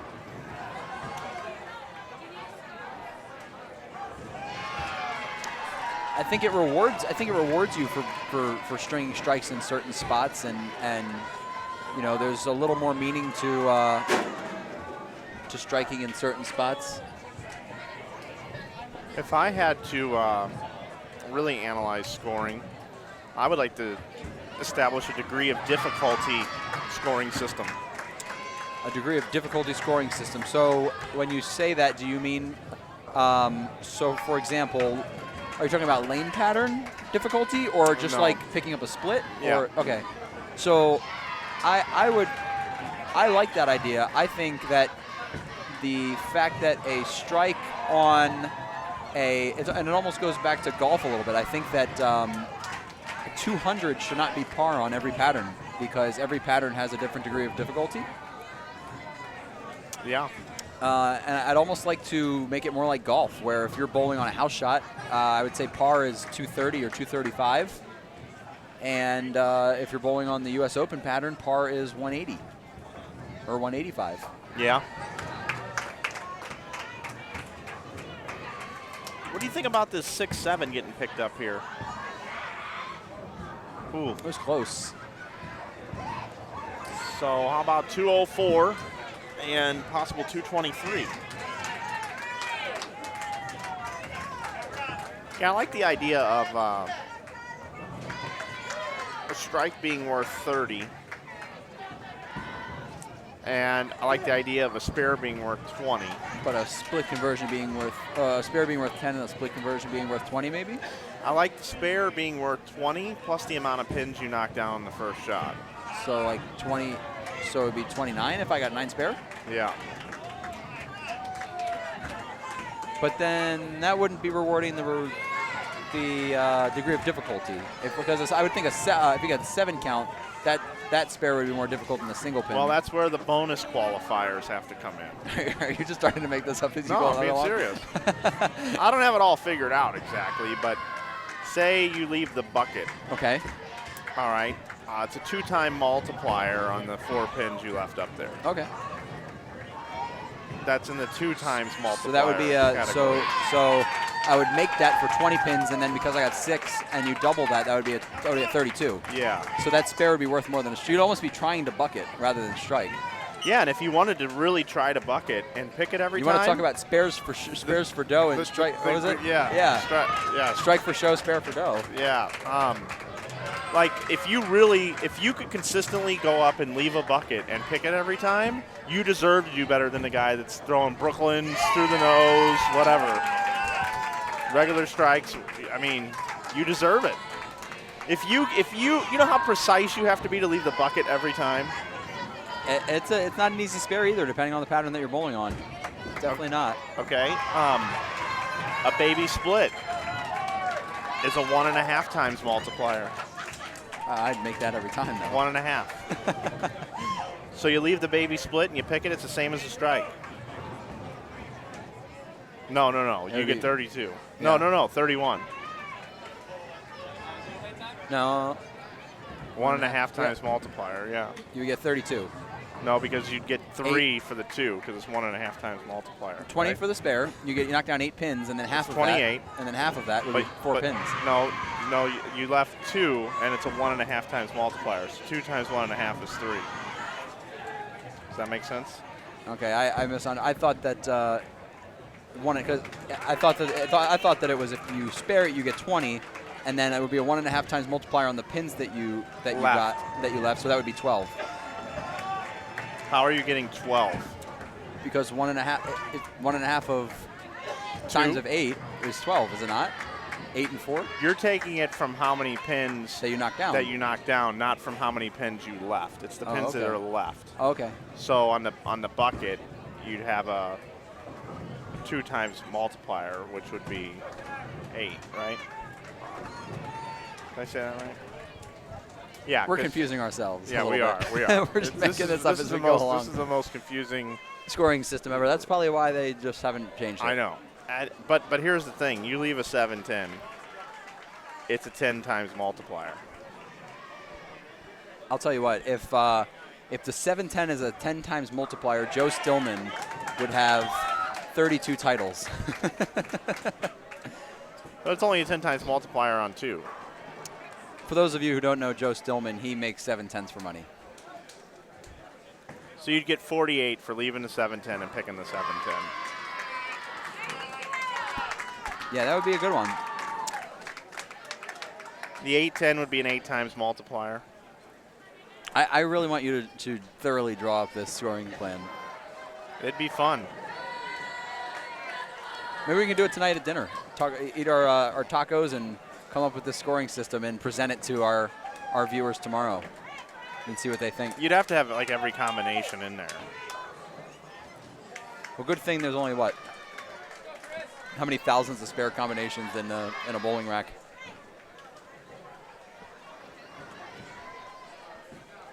I actually think that the spare that would be worth the most is the 7, 8, 9, 10.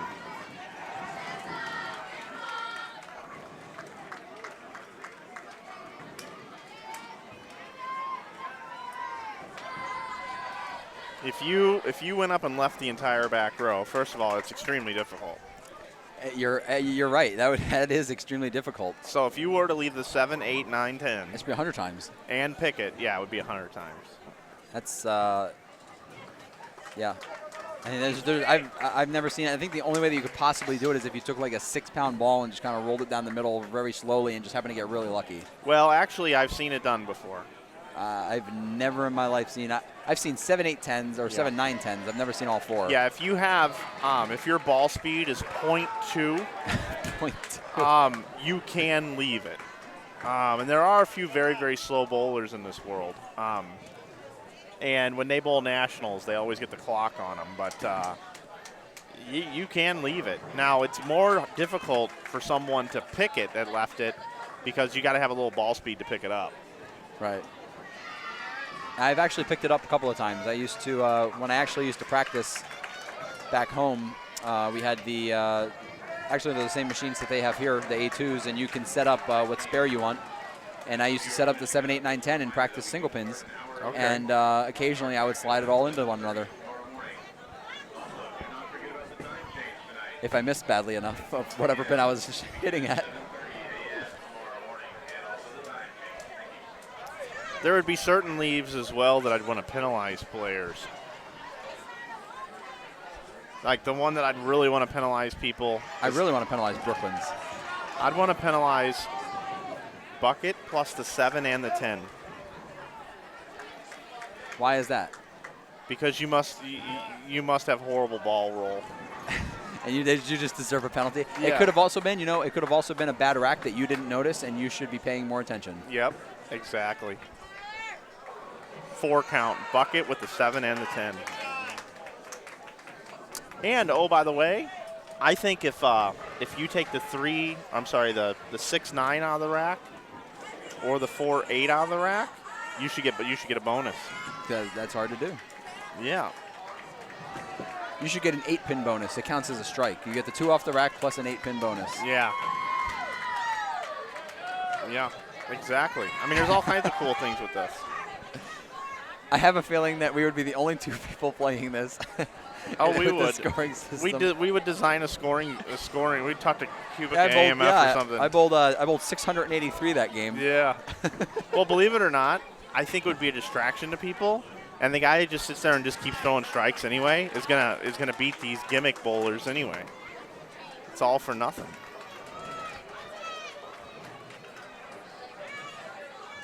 But how cool would it be if all of a sudden we're calling a streaming match and we're like, yeah, he's down by 100 with 3 frames to go. Well, something crazy is gonna have to happen here. Oh, he's taking the 6-pound house ball off the rack. It looks like he's going for that 7, 8, 9, 10, 100 times bonus. Yeah, right? Think about all the bowling balls people would have to bring in for this. Oh, my gosh. Think about it. You'd be like, well, the only chance I got is he's going to try, folks. He's going to go up here. He's going to try to leave the 7, 8, 9, 10. But can you imagine how epic it would be if he did it and then he converted it to win? We'd have all these highlights all the time and all these new ways to promote bowling. Everybody would be tweeting it, #SC Top 10. Yeah. What are the most popular videos on YouTube and stuff anyway? It's trick shots, crazy highlights like that. Yeah. So why not bring a little more flair to our game? Possibility. Yeah. Yeah. And it doesn't have to be the main scoring system. You could have a tournament with a crazy scoring system. Yeah. As long as everybody knows the rules and can follow it, and it's easy enough to understand. Why not? Yeah, I wish you could do like a brick shot too, where you could use certain props once in a while. So, if you put the brick at your break point on your side of the lane and you can still get a strike, it's a 10 times multiplier. Like an actual brick? A brick, yeah. I mean, that's hard. Like a bank shot. Yeah. Almost. No, well, I would just throw back up, but. Oh, you would just avoid the brick altogether? Yeah, go Brooklyn. I thought you had to hit the brick. No. I thought that was the point. Got it. I'd also like to have just some gimmick tournaments where you go and, you get a towel and you get to swipe your opponent's lane for 2 seconds. Wipe his oil off the lane. In any frame you want. Oh, you have a look. Let me fix that. Ooh, 10 pin. All right. It's getting late in the day, you can tell. Yeah. Lincoln Memorial, they are, I believe there's only 1 game left. Oh, yep, 1 more. Lincoln Memorial going to clean this up here, hopefully, for get themselves into the 180s. Lindsey Wilson, possible 215 on the board. Pikeville, possible 216 going into the 10th frame. Yeah, and I believe that is their last game. Yeah, They're I that believe far so ahead, as yep. well. Yeah, they're pretty far ahead of the guys.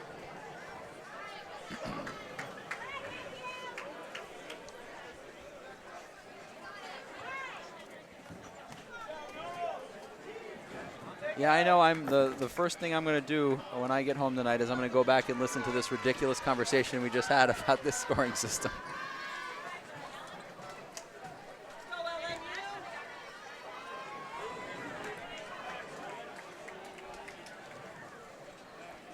Oh, 9 out for Lincoln Memorial, 171. 2 9-outs that game, one of them being in the 10th. We've seen that so many times this weekend on our live stream there. It's crazy. It's crazy. It's insane.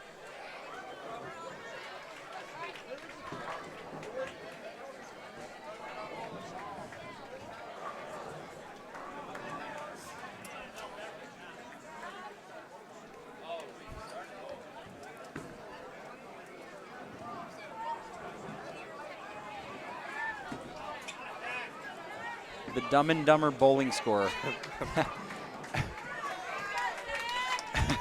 got to hire Rain Man to keep up with the scores. Hey, if we could get this done, I think that it would be fun to try it. Yeah, I wouldn't want to have to try to actually score it through all of qualifying and stuff. Oh no, I mean, it would be like a one-game match at best with the new scoring system. We'd have to keep it by hand. It'd be a step ladder. We'd just have a step ladder one time. And be like, because the bowlers would be confused. Well, you got to have it's almost like you got to have a rules expert behind each pair officiating. It's just like playing those video games and stuff where you can get it in two if you just go straight and into the right, or you can try to hit this very, very difficult shot where it goes down this little canal, around a donut hole, goes down, bounces off of a brick, hits this little swirly thing, and it might go in the hole. Oh, I'm trying that way. That's what would happen. But, you know, if that's your only chance of winning, guess what you're going to do? And guess what happens if you make it in? Everybody's going to go crazy. Yeah, it would just be fun when matches are out of hand. When usually in today's scoring format, it's done. In this particular case, there's still excitement left. It sounds to me like it's almost like the ultimate game of low ball, where you're like almost like you don't really necessarily want to try and strike. I mean, you get a strike's good. Well, I think if you go up and take the 7 and a 10 off the rack by themselves, it's worth 60. I think the game's over. I think you should automatically win the tournament. That's worth 60. Seriously, if some guy could go up there and take the 7 off, 10 off, 7 off, 10 off, 7 off, 10 off, 10 times in a row, that's 600. I don't think that's possible, but it would be. Yeah, I would think if someone could do it one time. What if you did it like 3 times in a game? What and in the other frames are all just, you get like an average of 7.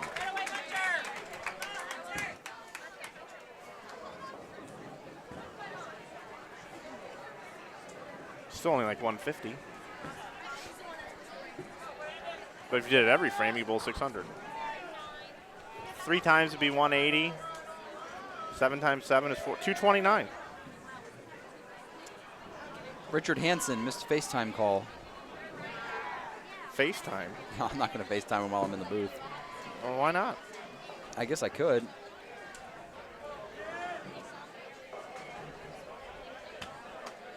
I got your email, Sean St. Clair. It's a good one to send to me.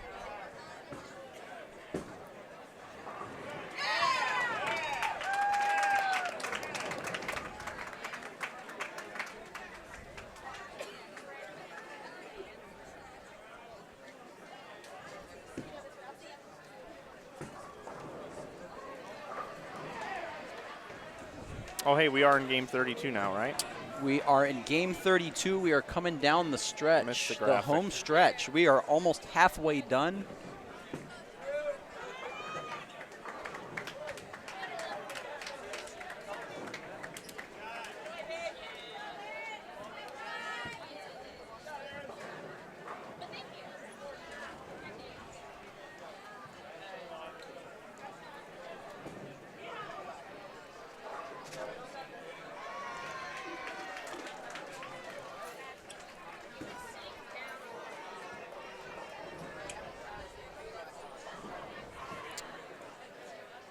A lot of the guys' teams are kind of starting to finish up here. Our live stream pair and the pair just off to the right seems to be a little bit behind the rest of the guys, but we'll finish the coverage.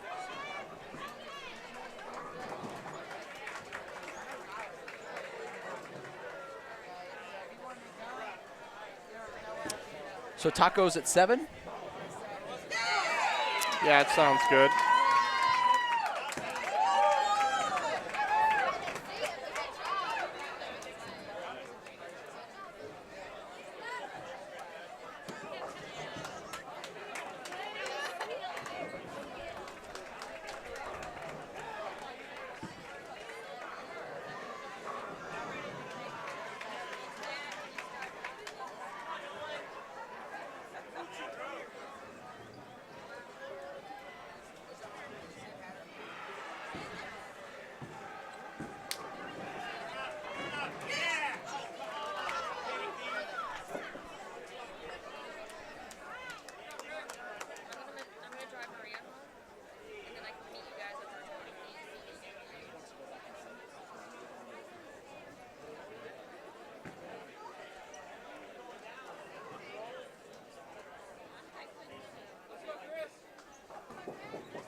All right, we're gonna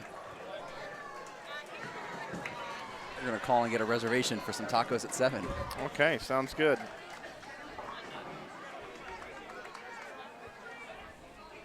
One tournament would be once too much.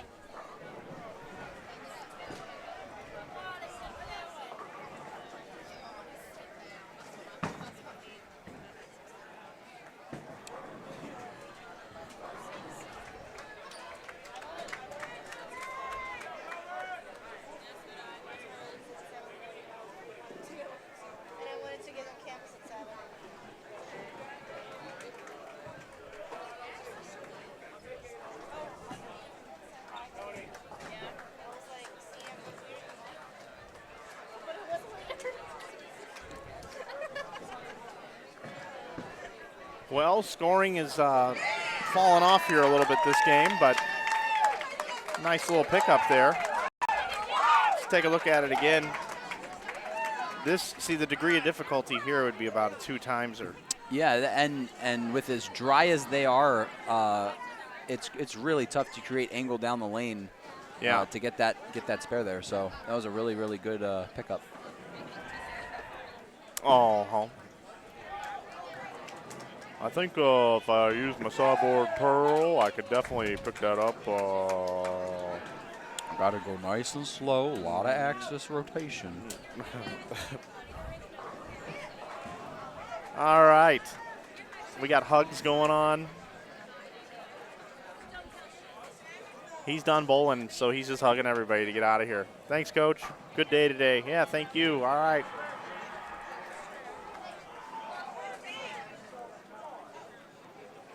A lot of pushing and shoving. Yeah, turned into the Royal Rumble down there. They've had a good day on the lanes. It's good to see them encouraging each other and having some fun. Yeah, it's a long day. They got a long day today, and then gonna have another long day tomorrow.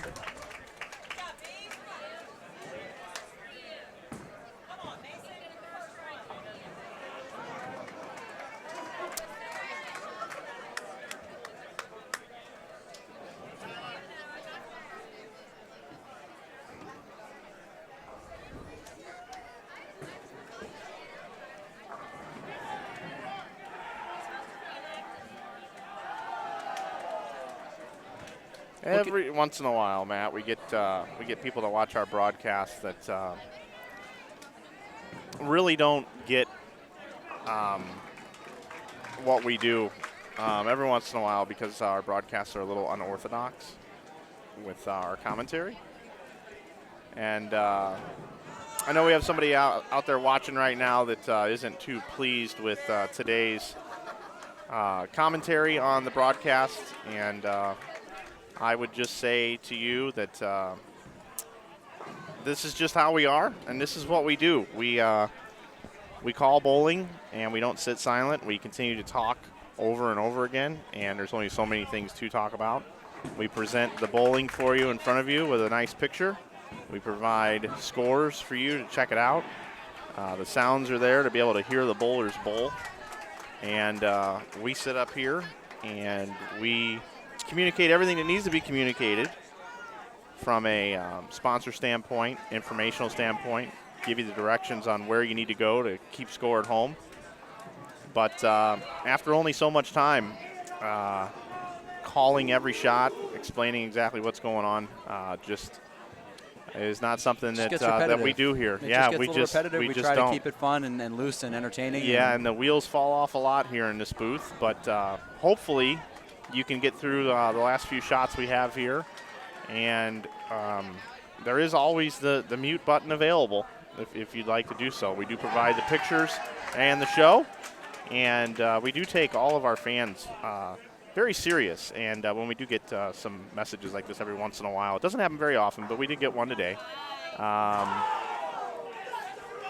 And just want to let you know that we do acknowledge and we do read everything, and I will get back to you. But I wanted to acknowledge it on the air that this is what we do here, and not everybody's going to love our presentation of the material, and that's okay.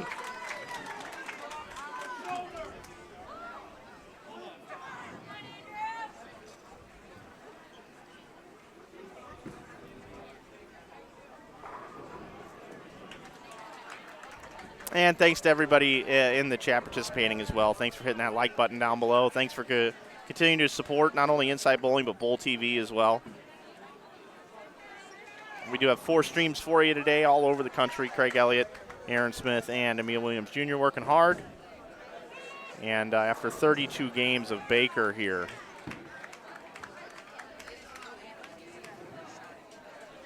Jim Beam, it didn't come from the chat. It was a private message that came in, Jim. Nobody in the chat has said anything that I'm responding to. It's none of you in the chat. It was a private message that came in, and I just sometimes like to respond on the air on the rare case that we do get one of those emails. All good, Jim Beam. You guys are fine in the chat. We've got 1 frame left, Matt. After 32 games today, we got 1 frame, and it comes down to Lindsey Wilson right here. Lindsey Wilson, you know, yesterday today they're wearing a jersey that says Lindsey Wilson College, but yesterday during the singles competition, it did not. The back of their shirt did not say college, and I kept thinking it was a girl. I kept thinking the girl's name was Lindsey Wilson. Be a good before and after puzzle on Wheel of Fortune. Lindsey Wilson Phillips. That's right. You go to the bonus round.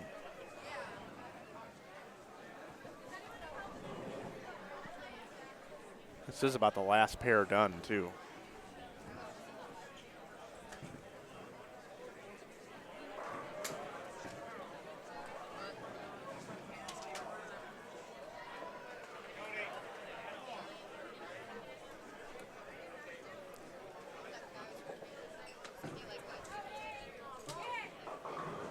Oh, I thought he was going to trip the 4-pin there. So it's going to be 169 with a spare. We'd like to thank you for watching today's coverage of the ITC Sectionals here in Smyrna. Mike Flanagan and Matt Gasson bringing you the coverage all day today. 32 games. We'll be back tomorrow with 32 more. The one thing I take away from this broadcast is just how many great, talented youth, young collegiate bowlers we have coming up through the ranks. And if I was a little older guy on tour, I'd start preparing for retirement. Yeah, absolutely. It's just these young bowlers are just getting better and better, and they're going to be out for your jobs here pretty soon. We got a couple of teams that are solidly in. Anything can happen tomorrow, but we've got a dogfight for these last couple of spots, and we hope you join us tomorrow morning beginning at 8 a.m. Central Time for the remaining games, 32 more here from the sectionals here in Smyrna. Also got to give some love to Aaron Smith, who is broadcasting on Bowl TV up in New Jersey tomorrow. Also Craig Elliott down in Dallas broadcasting on Bowl TV, and check out all of his platforms with Bowlstream.tv, and Emil Williams Jr. in Fairview Heights, Illinois on Bowl TV. That's going to do it for our coverage here today from Tennessee. It's a beautiful day. If you're looking for something to do tonight, maybe call up your family members and go out and go bowling. Throw the rock around a little bit, and then tomorrow, tune in tomorrow to our broadcast. For Gary Brown and our man Brandon here on site from USBC and the entire staff here at Smyrna Bowling Center, I'm Mike Flanagan. Thanks for watching today. We'll see you tomorrow morning here from Smyrna. Good night, everybody.